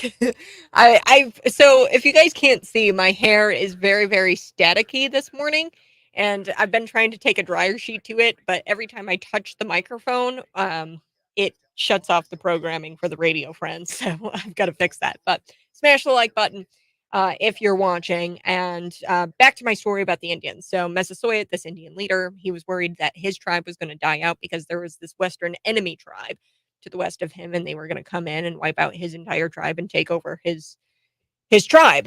He was worried about that. So the Pilgrims landed. Prior to that, all of these Eastern people that would come over for about a century before the Pilgrims came over on the Mayflower, they would die, or they would try to kill the European traders that would come over. They never let the Europeans permanently settle, except this Pilgrim tribe. They let them permanently settle because it was Massasoit, this Indian leader, the whole time he was thinking, hey, you know what? I'm actually going to allow the Pilgrims to stay because I want them to form an alliance with me. And hopefully one day we can take over the Western tribe, or they can help us defend ourselves if that Western tribe ever comes over. He had everything to politically to gain from it. The Pilgrims, they built things. They built beautiful things like copper pots. They built like all kinds of new technologies. All the Indians had really was it was like fur blankets, and they would trade it. Uh, it's a similar um, just say you go into into the mall, the kiosk, the Easter or Eastland Mall, right? You go into the Eastland Mall and there's a little kiosk there. You bring your old socks and then they give you a brand new iPhone. That's essentially what the trade was like for these Indians and Pilgrims. And they were trading it out, and they had everything to gain. The Indians did from the Pilgrims being there. So it wasn't like the Pilgrims came and tried to take their land. That's just not true. Um, and there was this huge battle. It was the first Thanksgiving where they actually sat down and had a meal together after they battled it out. It was a battle. It was a really an ambush done by the Indian people. Uh, and they weren't supposed to do that. They were supposed to have some sort of alliance, and they were supposed to do some negotiating. There were two interpreters sent, and they were at the creek, and then they came and they quietly ambushed the Indians. They came into the Pilgrims' settlement in Plymouth, and then eventually, after the war, they sat down and ate because that's what you did in wartime. The after you battled it out and came to some sort of treaty, then you sat down and ate. So it wasn't like the Pilgrims were thanking the Indians, and, we were fed this lie in grade school that the Pilgrims thanked the Indians because the Indians taught them things, and that's just not true. Squanto didn't teach the Pilgrims how to fertilize corn, with fish. That's just not true. Um, so yeah, that's a little bit of the Thanksgiving story. If you want the whole meat and potatoes, I recommend you go to cities929.com. When we come back, we are going to be talking about Steve Bannon on Tucker Carlson. There's a couple of tapes I do want to play. Uh, and we'll chat a little bit about that. Um, Ireland, what's going on there is kind of crazy. Steve Bannon tells him that I think we're going to have a firestorm in this country, um, and it's going to pale in comparison because of what Ireland last week, where these people were protesting, and there been mass protests. So we are going to be chatting a little bit about that. Plus, a group of Republican attorney generals that are calling on the Biden administration to stop this planned implementation of a new mandate that Biden's got cooking. Um, and they claim that this mandate is effectively going to push Christian families out of foster care. And it will. So this is risking our foster care system nationwide, and it's a big deal. And it just makes me hate Joe Biden a little bit more. So go ahead and smash the like button. We're gonna be back. Um, so you're throwing static. Yes. Yeah, my hair is very, very staticky, and every time I touch the microphone, this shuts off. So weird day. Just a weird day. I've actually got so you guys get to see the meat and potatoes, the streamers, okay?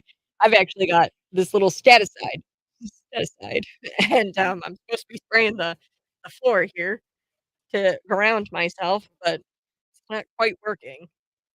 Decay static in 2 seconds. Well, that's why. Um, so I'll be back here in just a little bit.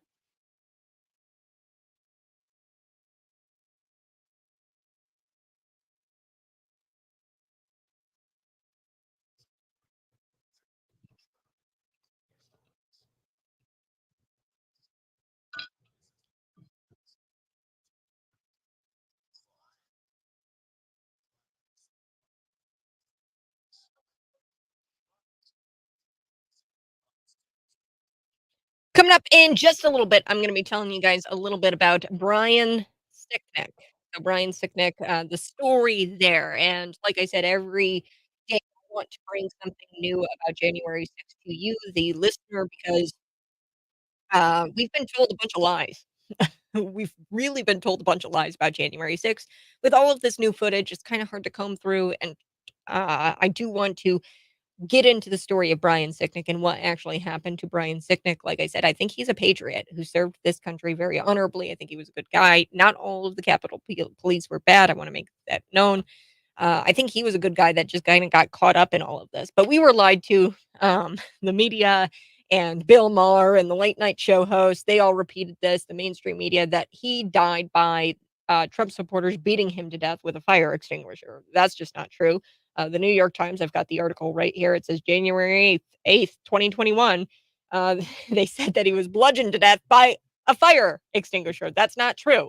So we're going to get into the truth here on the Morning Buzz. But first, Steve Bannon on the Tucker Carlson X podcast. So Steve Bannon talked about how the migrant troubles of Ireland are coming to the United States, and I'm truly worried about that. I think that and I love how Ryan here on the stream, YouTube, Facebook, Twitter, and Rumble. Be sure to like the program, subscribe to my YouTube channel. That's real simple. It's Cat Peterson 929. Ryan, he says, I've called it all along.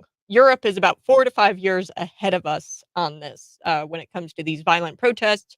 I'm not going to get into the whole kit and caboodle when it comes to what happened with the stabbing, but there were a bunch of kids stabbed by an Algerian migrant. And now the people on the right who are against mass immigration at the level that Ireland has been doing it, those people are rising up and they are saying no more, and they're lighting buses on fire. They're fighting law enforcement in the streets, and I'm not condoning that, but I get the frustration, right? So Steve Bannon was on with Tucker Carlson, and he's warning people that we're going to have a firestorm in this country, and it's going to pale in comparison to what we saw in Ireland just this past week. He is the former Trump strategist. That's Steve Bannon. And he told Tucker Carlson that he believes these migrant issues seen in Ireland, along with the government's response to many of these disgruntled citizens, are a preview as to what is going to be happening here in the United States. And, Steve Bannon, he also said that Ireland is just a powder keg, noting that the Irish government had gone after Conor McGregor with their clause with the clause of the state after he had actually spoken out against the handling of immigration in Ireland. So Conor McGregor said, I understand the frustrations of these people. He actually condemned the rioting, the looting, the setting buses on fire. But he says, I understand the frustrations of these people, and we need to do something about this mass immigration because it's not working. And we have Algerian migrants stabbing our Irish children in the streets. And he says, that's not cool and that's not good and we have to fix it. That's what Conor McGregor said. Now they're worried about Conor McGregor because Conor McGregor has an extreme following. He's a UFC fighter, Irish himself. And, I'm just going to play what Steve Bannon said on Tucker Carlson's show because I think it's truly interesting. Here we go. Let's watch. So it seems like Ireland's, of course, a small country, an island in Western Europe, but it seems like this is kind of almost a metaphor for what's happening across the West. What do you make of the rioting there and the government's response to it? Well, look, you've been to Hungary. Viktor Orban has led this fight for years and has tried to get his country, the sovereignty of it, to stay away from what's happening in Germany and places like Ireland. Ireland's probably one of the worst, if not the worst, because the political class has totally sold out the people. They've had, I think, 125,000 immigrants in the last year. That is the same equivalent if all of Joe Biden's 9 million illegal alien invaders here in our country all came within 1 year. That's the impact it's had on Ireland. And they're all on the public dole. There's been 100,000 Ukrainians in 18 months or 20 months since the war started. 100,000 Ukrainians all on the public dole, all paid for out of the Irish budget. Now, some of that money is given by the EU, but the Irish politicians are by far the worst that are bought off by the EU. They're the biggest globalists. They've sold out the sovereignty of the Irish. And you're seeing a natural blowback, and you're really seeing it among working class people in the cities, Irish nationals, Irish citizens whose family have been there for generations and generations and generations and have nothing to show for it, and also in the rural communities. So Ireland is a powder keg. And I think what you saw the other day in the response by the Garda, the response by the authorities was immediately to go after Conor McGregor and other folks who were saying, "Hey, we need to address this. We need your proclamations are no longer good enough. We need to see a plan of action because there's been enough of these immigrants attacks on citizens, including a year ago, where there was I think a murder of a school teacher by an immigrant. So the Irish people, I think, have had a belly full of it. But you're seeing this is across the West, and it started with a mass immigration in the 60s and 70s, but really been picked up since the Syrian civil war and what the Germans did. So I mean, Steve Bannon is incredible, and I think that he is right on when he says that this country, it's going to pale in comparison to what we saw in Ireland. So I agree with you, Ryan. He says that he thinks that Ireland is about 4 or 5 years ahead of us, especially when it comes to immigration. And if you listen to Steve Bannon there, he talked about, when you look at population, so it's not heavily as populated as the United States, but when you compare population sizes, it's like the equivalent of, 9 million. If we were to be under the mass migration laws in Ireland here today in the United States, it'd be like the equivalent of 9 million people coming into the United States. That's not where we're at today, folks. Where I bet Joe Biden is, if he could hear me now, he'd be like, hold my beer. I'm going to do it. What? Oh, we can beat that. We can do that number. We can do 9 million immigrants into the United States. Bet that I bet Joe Biden is thinking that right now. But no, we aren't anywhere near that right now when it comes to mass immigration. However, we are starting to see this even in your own community, folks. Okay. I broke the story. I mean, we talked about this story and nobody else has been talking about this. You look up Gabriel Calixto. This is an incredible story where he actually stabbed a Springfield woman, an ex-girlfriend of his, allegedly, and he's on the run. I don't believe that they've actually picked him up, but he was a DACA recipient, and he was here illegally. I'm looking up my story right now. I did the story on it, and I want to make sure that I have everything uh, accurate and correct. So he's actually pictured with Senator Dick Durbin here, Gabriel Calixto is, and he was here. He arrived on the Deferred Action Childhood Program at the age of 15, but that was going to expire in 2019. He's 25 now. He is wanted in connection to the death of Emma Schaefer, and she was stabbed in Springfield, Illinois. Okay, so this is where I think that there's going to be more instances like this in your community, and once once you experience it in your community, then we're going to start to see these working class people, leftists, people on the right, are going to start to stand up because believe it or not, I mean, actually, Emma Schaefer, she was a known Democrat activist. Like, she was not somebody on the right. She was a Democrat, and unfortunately, she lost her life. Probably, I don't know. Allegedly, he's still on the run. He's a murderer on the run. We have no idea where he's at. Gabriel Calixto. Now he had priors. So I think back in what was it, 2019 or something like that, or 2018, he was convicted of kidnapping. He was sentenced to 6 years in the Illinois Department of Corrections. He overstayed his DACA. He got his conviction kind of overturned and got it pled down to unlawful restraint. So I guess he restrained her. I don't know. But he was resentenced and he didn't have to serve the entire 6 years. Then he was charged with improper entry to the country. Yeah, so all kinds of things that this guy was. He was a bad guy. He had all kinds of run-ins with the police. He wound up stabbing Emma Schaefer allegedly, and it's going to take a lot of these kinds of stories. This happened in Springfield, Illinois. Springfield, Illinois. That's 30 minutes from, or no, that's about an hour from here. It's about an hour from here. That's our nation or our state capital. Okay, she was a left-wing activist, this Emma Schaefer, and it's going to take a lot for people to wake up, I think. But more stories like this happening in a community near you, I think that is what's going to cause this uprising that we are currently seeing in Ireland. So, yeah, comment, let me know, when do you think this uprising is going to happen here in the United States? I think more and more people are going to start to look up Gabriel Calixto. Not a single mainstream media outlet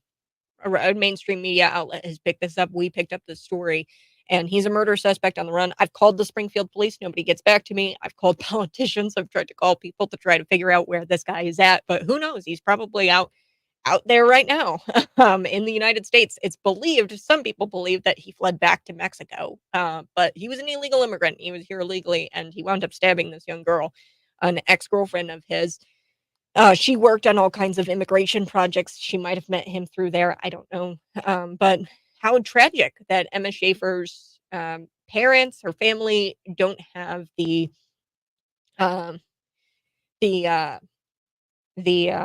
comfort knowing that this guy is locked up. He should be locked up. He should be deported. We shouldn't be locking these people up in our prisons, especially if they commit heinous acts like kidnapping. He was convicted on a kidnapping charge prior to stabbing, allegedly, this young ex-girlfriend is in Springfield, Illinois. Okay, do want to shift gears. This is a big story. Biden's HHS, they're demanding that foster parents affirm sex changes for kids and teenagers. And these attorney generals, these Republican attorney generals, are calling for the Biden administration to stop this planned implementation of this mandate. They want to mandate that foster parents affirm these sex changes for kids and teens, even though we know that there are long-term effects. Like I told you, I mean, I went to school, and I mean, I was very good friends with this person. This person came over to our apartment every single day. He was a good friend of mine. She was a good friend of mine. And this person experienced broken bones, was in a boot on crutches at some points. So bone density, especially women who get on testosterone, things like osteoporosis. I mean, the effects, we don't even know the long-term effects of this thing, but we're starting to see that taking synthetic hormones and going through these gender changes and these sex surgeries have real impacts, especially on teens and kids. But anyway, so this Republican group of attorneys general, they're calling on the Biden administration to stop this mandate where they're going to force foster parents to affirm their kids and give them the sex changes that the kids demand. And look, this new mandate is effectively going to push out Christian families from the foster care system, and you're going to risk the foster care system nationwide because guess who fosters kids? Christians. Okay, Christians are the ones. I mean, I don't know the numbers. Well, I do. I'm going to get into the numbers here on the other side, but there's a lot of Christians in the foster care system, and essentially what Joe Biden is doing, he's going to make it impossible for Christians to participate in this foster care system nationwide, and that's going to have real life effects. It's going to be terrible for these kids, for the country. This new policy, it's forcing foster parents to use the kids as preferred pronouns, their chosen name. Otherwise, they cannot adopt children. If you don't agree to provide that child a sex change and identify that child by their preferred pronouns, then you cannot adopt the child. So this is incredible. We're going to talk about it here coming up in just a little bit. This is the Morning Buzz.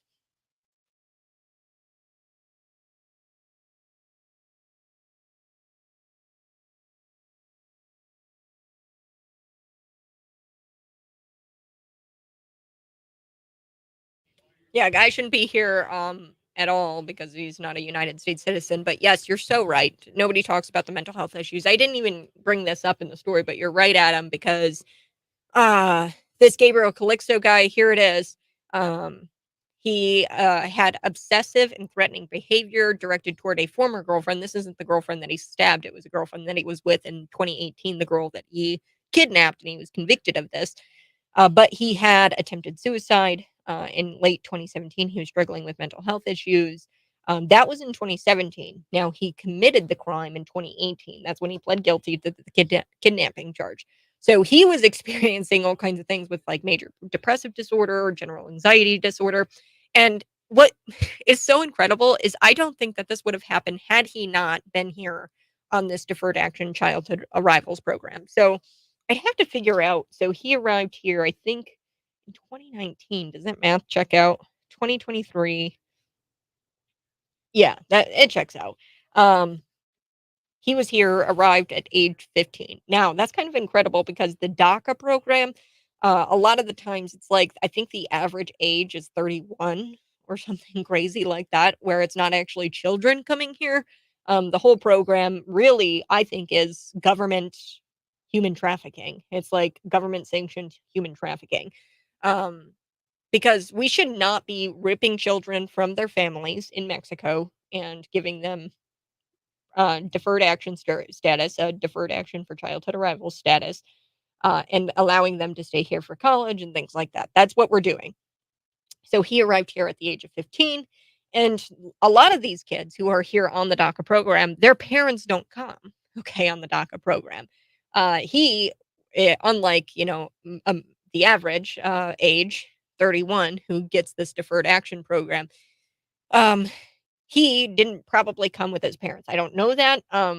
But not being with your family, not being with your culture, being taken from this culture and arriving here in the United States by yourself as a 15-year-old. Now, I don't know his whole entire life story. I don't know if his parents were here.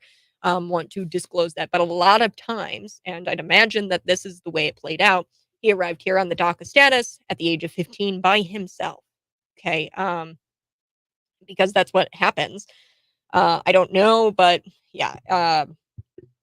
And if that's the case, he probably experienced all of these anxiety issues, mental health issues because he didn't have a family unit. He was taken from his family, likely.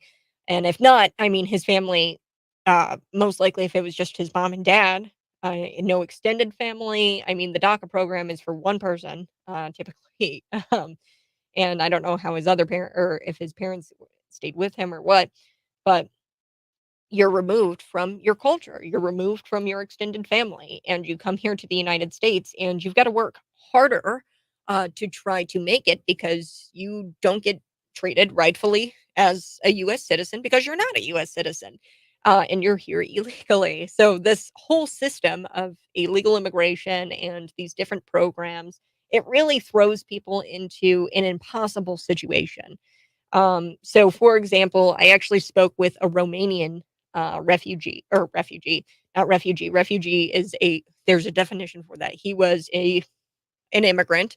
He was here on some sort of temporary status visa, um, and he was begging out in the streets.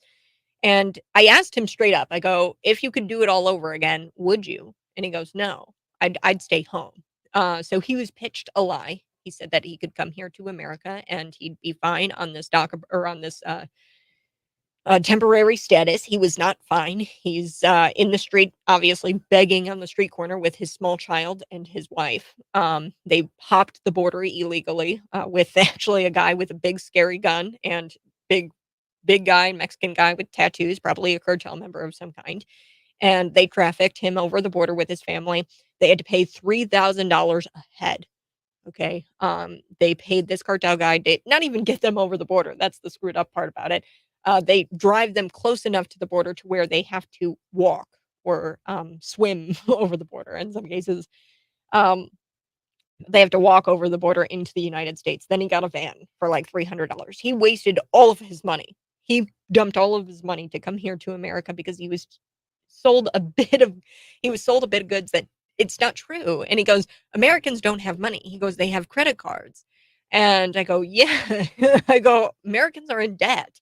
And he was just shocked that um, nobody would give him money on the street corner. He goes, I've been begging out here for the last like 6 days and nobody's given me any kind of money.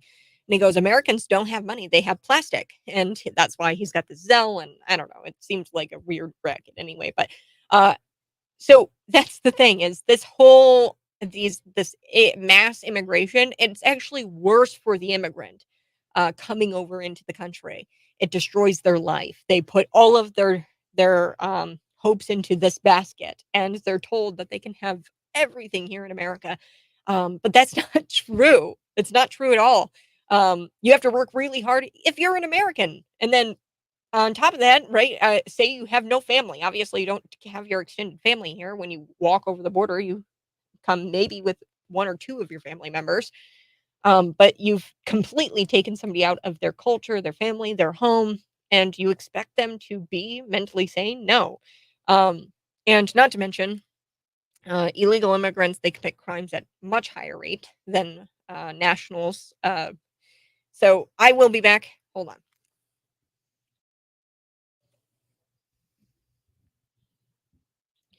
Good morning. This is the Morning Buzz. Thanks so much for tuning in. I so do appreciate it. If you're watching on the live stream, go ahead, smash the like button. Subscribe to the YouTube channel while you're there, Kat Peterson 929. And if you want more content, you can always visit cities929.com. Couple of housekeeping things before I get into Biden HHS. This is really, truly disturbing. This is probably one of the most disturbing things Joe Biden has ever done. He is demanding that foster parents affirm sex changes for kids and teenagers.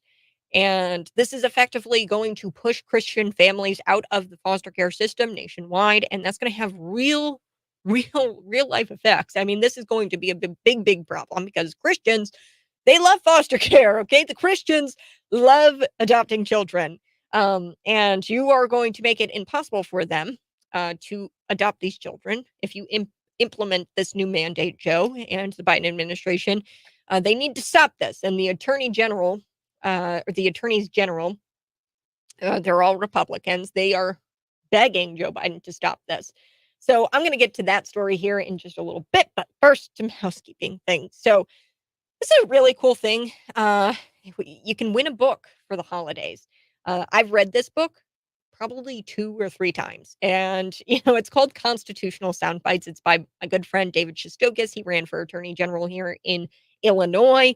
He has also done a lot of amazing work here for Normalites. He actually represented the Citizens for a Better Normal when it came to the Town of Normal case where we were trying to get districts. We were trying to divvy up the districts here in Normal, but that didn't work. And then we tried to abide by the state statute that says that you have to have these positions be elected, city clerk, town assessor, all kinds of different elected positions. And he tried to argue that, hey, the state statute says that. And then Sharon Chung turned around and then changed that state statute because they broke the law. So they had to change the law. Duh. But yeah, thank you, Sharon Chung. But David Shistokis, he represented the Normalites in that case.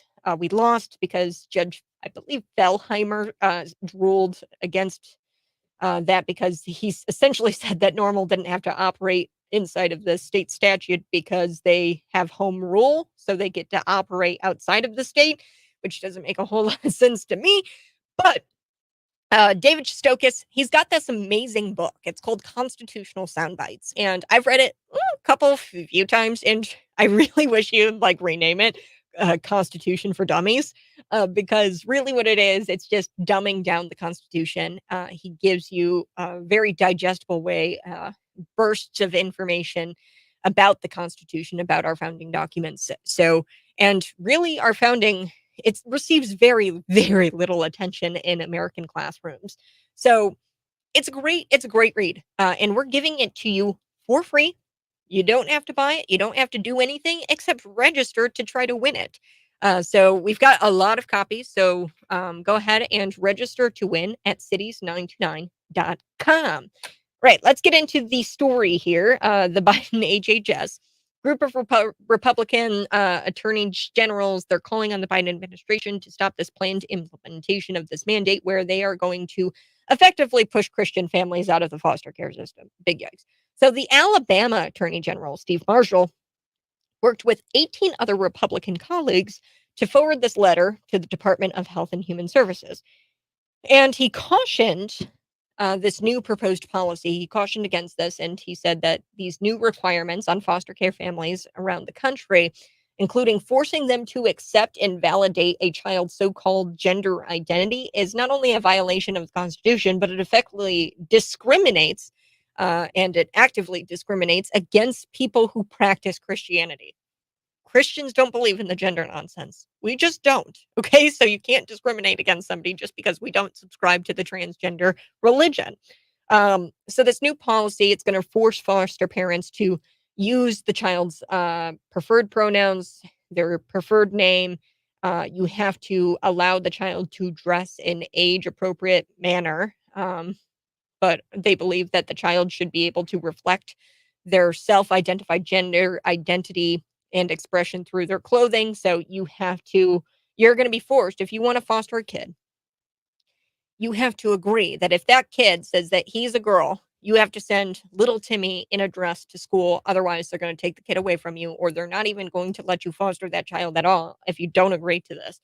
So, Fox News, they actually noted this case. It's a Supreme Court case. It's Fulton versus the city of Philadelphia back in 2021. So Philadelphia's rejection of a contract with a Catholic social services group with the given reasons that it would not approve same-sex partners as foster parents served to violate their First Amendment, their freedom of religion. So it was Catholic services. The kid, these same-sex partners came to the Catholic services to get a kid, to foster a kid, and they denied these foster parents because they were gay, I believe. And they said that was a violation of the First Amendment, that you cannot reject that contract with the Catholic Social Services Group with the given reason that they would not approve the same-sex partner. So that's what happened. And the GOP lawmakers pointed that out. They said, hey, look at this case here back in Philadelphia. There was a rejection of a contract with the Catholic Social Services with the given reason that it would not approve the same-sex partners as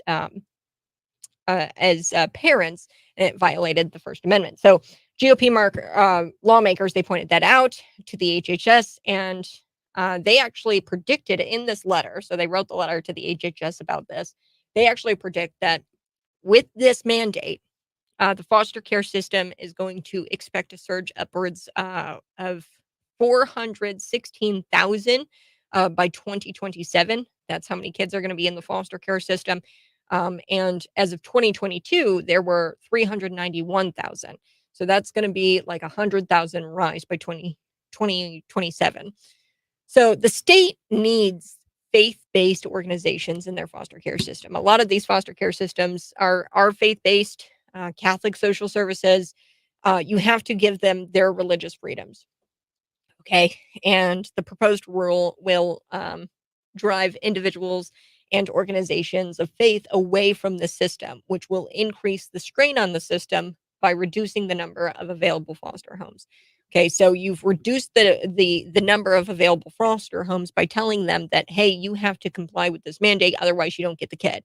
Joe Biden, he continues to harass our state, the United States, and he's always threatened to withhold funding from states that speak out against things. So the Attorney General out of Alabama said that Joe Biden has actually threatened them, implicitly threatening to withhold federal funding for children in need if we do not conform to his ideology. But our values are not for sale. So that's what the Attorney General Marshall told Fox News in the statement. He said, our values aren't for sale. I don't care if Joe Biden threatens to harass or threatens to withhold federal funding. We're not going to bend the knee. And Christians across the globe have answered the call to provide a home and a family to children who had neither. Alabama boasts a particularly strong faith-based foster care system and adoption community, and we will fight this administration for them every step of the way. That's what Marshall said. So the Attorney General, this is a big deal because without Christians in the foster care system, and effectively this mandate is going to discriminate against them, we're going to be in deep, deep trouble. And that foster care system is going to explode. There's going to be maybe even more than that, 400,000 or 416,000 children in the foster care system. Compare that to what was going on in 2022. You had 319,000. So that's the prediction. By 2027, we're going to have 4 416,000 children in the foster care system. So it is ridiculous. It's so sad. And now what Joe Biden needs to be doing, we need to be thinking of ways to get more people to be engaged with the foster care system. Okay, the federal government should be searching for ways to increase the number of foster homes, not decrease them. They're searching for ways to get rid of Christians out of this foster care system. And it's truly probably the most disgusting thing that Joe Biden has done in his presidency. It doesn't get much more evil than that. So I will be back. We are going to take the rest of the show to talk about January 6th. There's new footage. Brian Sicknick is a Capitol Police officer, and you were lied to. New York Times, they published this back in 2021, January 8th. That's not at all what the autopsy indicates, that Trump supporters bludgeoned him to death with a fire extinguisher. That is not true. Not at all. Not at all. So we're going to unpack the truth on the buzz next.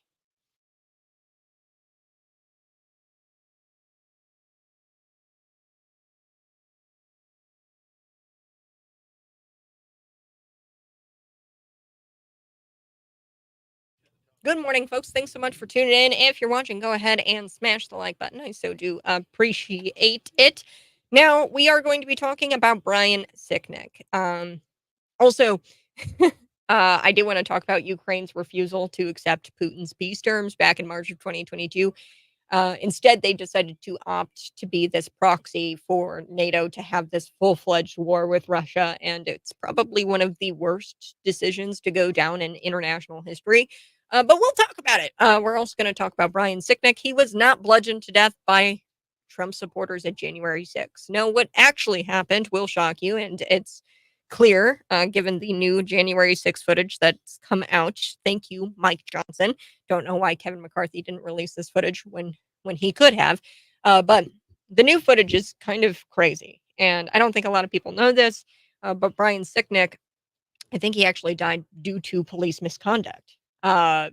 Like straight up, it was the police fault. That's why Brian Sicknick died. Brian Sicknick, much unlike a few of these Capitol Police officers, he was a good guy. I truly do believe that he was a veteran. Well, he was a veteran. He was a bicycle Capitol Police officer. I don't even really think that he was supposed to be there that day, but maybe he was just on duty and he was, had to be there, and he got stuck in a really bad situation. And I don't even think he was made aware of what the situation was prior to. Now, I do think that a lot of Capitol Police officers were informed to start a riot. They were told to start riots. They were told to release fire bombs. They were told to release non-lethal ammunition into a crowd of innocents to work them up and to try to provoke a riot of some kind. I do believe that. I think that that's true. And it's clear, given the footage, when you look at this this little old lady. I can't unsee it. This little old lady, she's on the Capitol steps. She's like probably about a foot or two away from the cops. She's yelling at them. Okay. But she's not engaging them. She's not like throwing punches or anything like that. She's not engaging them at all. She's just yelling, which is her right? Freedom of speech. You can yell. That's part of freedom of speech. You can yell at people. Now, what the cop did was very disturbing. She's kind of an older lady, and she gets pushed down the steps, and she takes a tumble down the steps. Now, she's probably like 4 or 5 feet away from this Capitol Police officer. He reaches over the barricade and pushes this older woman down the stairs. She takes a tumble. Like the video, if you've seen that video, throw it into the comment section. I'm going to try to find it. It's kind of hard to find all of these J6 tapes. Every time I find one, I kind of archive it in my camera roll because who knows? Twitter, it's a free space right now, but they might take all of these down. But I saved the one to my camera roll of Brian Sicknick, the truth behind his death. Now, I am to an extent speculating about the gas. There's a gas canister, and we're going to get into it for our radio friends, but there's a gas canister that was released.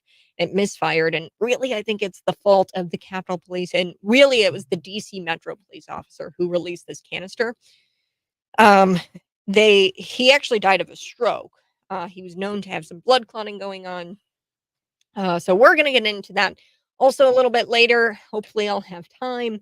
DOOCY, he put her on the ropes, Karine Jean-Pierre, with this Thanksgiving question. He goes, why are Americans not buying it? Why are they not buying what you're selling, Karine Jean-Pierre? It's probably because when you live, there's this metric that I go by, me and everyone I know. What is me and everyone I know? What are they experiencing? When you go to the grocery store, you look at your receipt. Do you think Bidenomics is working? No. So we're going to chat a little bit about our good friend DOOCY. If you're watching, go ahead, smash the like button, share this out.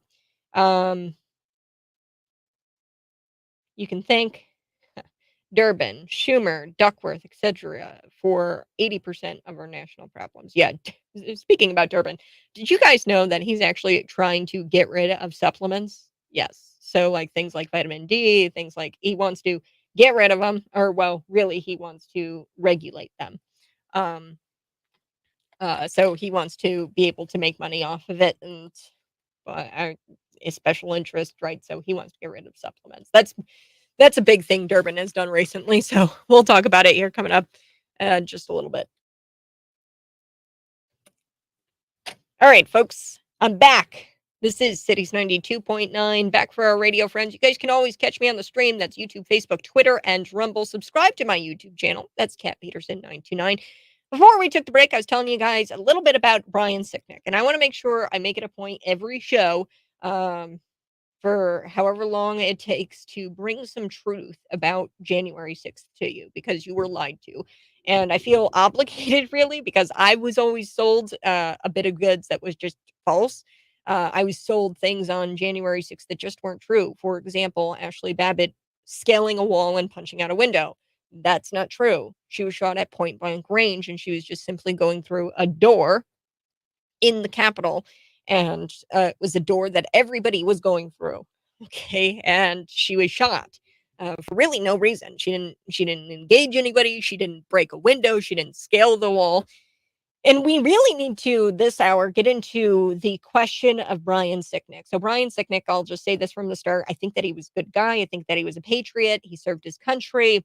And I think that he just got caught up in all of this. And it's truly sad, but we were lied to. Okay. We were told that Brian Sicknick was bludgeoned to death by Trump supporters who beat him with a fire extinguisher. That's not true. We were told this over and over and over again, and it was repeated on all the late night shows. Bill Maher, who I don't like, he said it again and again and again. And later it came out that Brian Sicknick actually died from blood clots that he was apparently prone to. Now, that fact escaped his medical screening. So you get a medical screening if you become a police officer. Likely they kind of shoved it under the rug because he was a good cop and they didn't want this blood clot prone to blood clot thing to get into the way of him becoming a cop. So what actually happened to Brian Sicknick? Brian Sicknick was on the west side of the Capitol that day, and I believe he was a Capitol police officer who rode a bicycle around. So it wasn't even like he was like, a big Capitol police officer. He just rode a bicycle around, and he was a veteran. And by all accounts, I think that he seems like a decent guy. It's a shame that his family has actually exploited his death. I'm talking, of course, about Sandra Garza or something like that. So they had broken up 6 months prior to him passing away. That's his ex-girlfriend, Sandra. And she's suing Donald Trump right now and two other men who allegedly pepper sprayed Brian for wrongful death. This is a wrongful death lawsuit, and she's seeking $10 million from each individual. So really shameful that she's exploiting the death of a loved one. It was an untimely death. He was only 41 years old. Tragic. Like I said, we were told that he was beaten to death by a fire extinguisher wielded by Trump supporters. That's not true. On New York Times, I've got the date here. It says January 8th, 2021. New York Times posted that he was bludgeoned to death by a fire extinguisher. Not true. That's a lie. The autopsy, the delayed autopsy, I might mention, it confirms that he died tragically of a stroke. He actually had 2 strokes caused by blood clots near his brain, by a blood clot near his brain. So I don't know what caused the clot. Maybe he was an early taker of the COVID-19 vaccine. Who knows? No one seems to have the answer to that question. Did he take the COVID-19 vaccine early? Who knows? Was he prone to blood clots? Has he had strokes in the past? I don't know. But it's unfortunate because they tried to link this to pepper spray. Nothing truly links the pepper spray to the stroke. Okay, the coroner never said that in his report when they drew up the autopsy. Okay, they never said that. He did say it to the Washington Post that the pepper spray could have had something to do with it, but the spraying of Brian did not come from pepper spray. I want to make that very clear, and I've got video. Thank you, Mike Johnson, for releasing the J6 tapes. But Brian, at about 2:27 p.m., January 6th, this spraying of Brian actually coincides with a misfiring that happened by a DC Metro police officer canister of gas. So he had a canister of gas. They all had these canisters of gas, and they were firing into a crowd of innocents. Now, I guess there was this pepper spray, and it kind of coincides at 2:27 with this incident where they were gassed. So this DC Metro police officer fires the canister, and it's supposed to go up into the scaffolding where he was told to aim it, but he misfires, and the canister hits the ground right where the cops are. A bunch of police officers. Then the gas just starts pouring out, and then you've got the wind coming in at the northwest from the northwest, and it's going at 18, 20 miles per hour. And the gas it's just so much in this video, and you can see it emanating down the line where the police are, including where Brian was on the south side of the west side of the Capitol, if that makes sense. So you could see these officers being gassed. They were vomiting. You can see it in the videos. They were vomiting from the gas and from that canister being misfired. They were actually using water bottles to try to clean out their eyes. They were like trying to flush out their eyes from the gas. So what prompted the fall of that police line on the west side of the Capitol, it wasn't actually the protesters attacking the police. The police actually misfired this gas, and that ruined the police line and then allowed the people to come in. The crowd came in shortly after that line disseminated because they were trying to get the gas out of their eyes. So it wasn't the protesters attacking the police. It was the police misfiring the gas, and it was blowing around the crowd. And the gas was actually coming right back at them because the gas was coming from the northwest. And, I've got the video. I mean, Mike Johnson, he released all the tapes. We can see this. And, you can actually see even more videos of Brian later inside of the building. He had no ill effects from the gas later inside the building. And unfortunately, he collapsed later that night. And then was rushed to the hospital, and he died on Saturday. This was a tragic situation, but probably avoidable. I'm not saying the gas had anything to do with it, but I don't think the pepper spray was linked to it at all. You can see by the video that this gas was a big problem for the officers, and really, it was avoidable because this was bad behavior. They shouldn't have been releasing gas into an innocent crowd that hadn't breached the Capitol at that point. So yeah, I don't know. Shame on the DC Metro Police, and we're told that we're supposed to be getting internal investigations done into the police misconduct that happened there. I haven't seen anything come of these reports, but this is just another aspect of January 6th that was completely ignored by the J6 Select Committee, Adam Kinzinger, Liz Cheney. And look, the corporate media, they still won't talk about the police misconduct that happened on J6. It's not right. And we need more. We need more done about what happened that day as far as the police brutality. So I'm going to be back talking a little bit about DOOCY. He had Jean-Pierre on the ropes because he wouldn't let her go. He was like, you know what? I'm going to hold your feet to the fire, and I'm going to make you answer this question.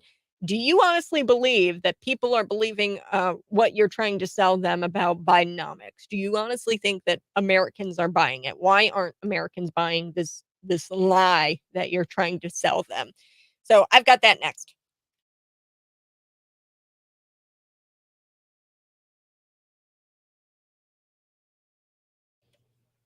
Good morning. Hey, thanks so much for tuning in. I so do appreciate it. If you're watching, go ahead and smash the like button.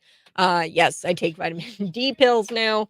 So that's a no bueno for me. Yes. Well, I don't know what it is. It's a weird thing that Dick Durbin is doing. Well, I know what it is. He's got special interest with Big Pharma, and Dick Durbin has launched a full-fledged attack on supplements. So, the FDA currently is supplement. They don't have to go through through the FDA. It's over-the-counter stuff. They kind of make their own money off of it. Supplements, okay, and that's why you've got supplement stores like super supplement stores, GNCs, things like that. It's a profitable business and it works. I take vitamin D, I take magnesium, I take protein supplements, iron supplements. I do all of it. And I think that it works. And a lot of people think that it works. People wouldn't be using it if it didn't work, and it wouldn't be a profitable business if it didn't work. A lot of people get into supplements. But here's the thing: FDA doesn't make any money off of that, so they want to regulate the supplement industry because they're kind of like pissed off that they aren't making money off of it, so they want to regulate it, and they want to bow the knee or have the supplement companies bow the knee to big pharma. They want you on medications. They don't want you supplementing. So yeah, that's Dick Durbin. He is the leader behind all of that. He is the lead guy. So if that ever happens, where supplements are regulated by the FDA, that is big trouble. We are in we are in big trouble if that happens. We need to have vitamin D accessible to all people, and we should let the chemists, the scientists who get into that industry, um, work their magic, and they should not be regulated by the FDA. They try to claim that the supplement companies don't they lie about the dosage on their bottles or whatever, and that you can actually overdose on vitamin D. I've never heard of that. People overdosing on vitamin D. I've never heard of that before, but they try to scare you into thinking that these supplement companies are attacking you, and they are force feeding you higher dosages, and they're not being honest about the dosage on their bottles, and they want to limit the dosage on the bottles, or have the FDA regulate those supplement companies to limit the dosages. So, yeah, Dick Durbin, thanks. uh, let's see. Oh man, Dan, good morning. I appreciate it. We need a lot more of you insurrectionists locked up. How many more can you lock up, Dan? I'm just gonna be honest. Until they hang themselves or what?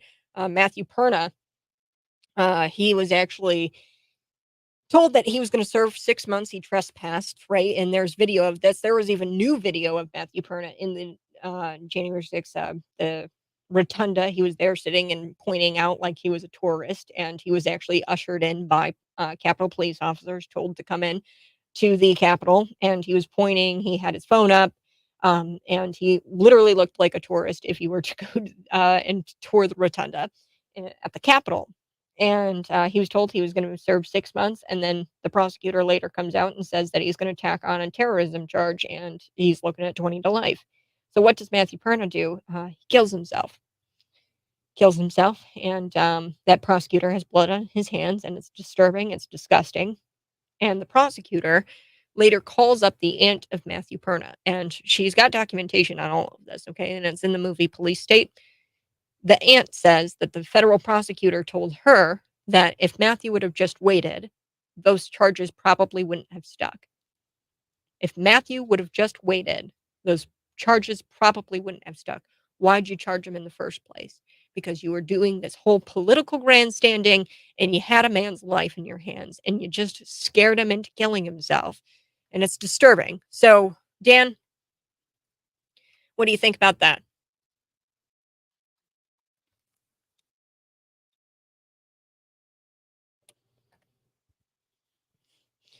Good morning. Hey, this is the Morning Buzz. Thanks so much for tuning in. You can see me live in studio. That's YouTube, Facebook, Twitter, and Rumble. Subscribe to my YouTube channel. That's Cat Peterson 929. And look, folks, Ukraine's refusal to accept Putin's peace deal in March of 2022. That's going to go down in international history as one of the worst decisions ever made, because instead of accepting those peace terms, what they did, they opted instead to become a proxy for NATO, uh, to wage war against Russia. This is going to go down as one of the worst decisions in international history. You watch. Okay, now I do want to talk about DOOCY because he had her on the ropes, folks. I love it. DOOCY on Monday, he destroyed Karine Jean-Pierre, and she only had one option: blame Joe Biden's predecessor. So here it is, the takedown. I want to play it here for you on the buzz. He just asks her straight up, "Do you really think that Americans are buying what you're trying to sell them?" So a little bit of background: Karine Jean-Pierre was trying to tell people, really before Thanksgiving, that their Thanksgiving dinner was going to be cheaper than it was the year prior, which is true, but it's very selective statistics because you're only saving about $3. And in 2022, it was like at 31% difference. It was 30% higher than what it was in 2019 under the Trump administration. So I love how Peter Ducey calls her out on this. This is an extreme takedown. Let's take a listen. Lowering prices, you said earlier that the actions the president has taken have worked. So is it your sense that when people were home for Thanksgiving, catching up with their family members, they were saying to each other, can you believe how much more affordable things have gotten?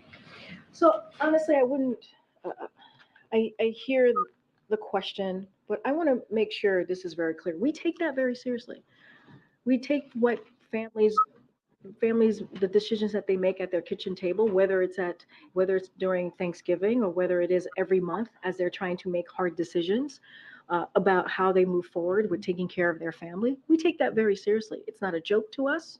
It is important to us. This is the president who talks about it in a very personal way when he talks about what families have to go through, working families, middle-class families, and that's why he's taking actions that he has. And so, look, she's just, we're taking it very, very seriously, very, very seriously. We don't go by the White House metrics because they have such a disconnect with the American people. The only statistic I really care about is what I call me and everybody I know, the me and everyone I know metric. Okay, so assign a number to yourself based on your job status and how expensive you find everything, like gas, food, utilities, things like that. Bloomington, I'm sorry, but your water rates, they're going up 100%. So multiply that by 2 the next 3 years, you're going to realize, whoa. And you can thank Joe Biden for that and Governor J.B. Pritzker because they're forcing these mandates on cities, but the cities really don't have to comply with it because it's really not a mandate. It's a suggestion, much like everything that comes from the federal government. You can operate your city the way you want, and those city council members had the opportunity to vote that down, but they didn't. Sheila Montney, Kentley, I'm not talking about you, but yes, assign yourself a number based on your job status, how expensive you find everything, and then +1 for everyone you know who's doing okay, and then -1 for everyone you know who's not doing okay. The only number that matters to people when they vote is the me and everyone I know metric. That's how they judge the people they vote for. Okay, so we're all watching. Sheila Montney, Kentley, I saw what you did, and you're gonna get voted in because people realize that you are concerned about the economy. You're concerned about these people who are feeling how expensive everything is, from gas, food, basic groceries, heating your house, and having water in your house. All right, I've got to go. That's the end of the show. You guys have a great rest of your day. You can find my YouTube channel. That's Cat Peterson 929. And we'll do it all over again tomorrow morning, 6 a.m. to 9 a.m. Central Time. This has been the Morning Buzz. Catch you later. Love you. Bye-bye.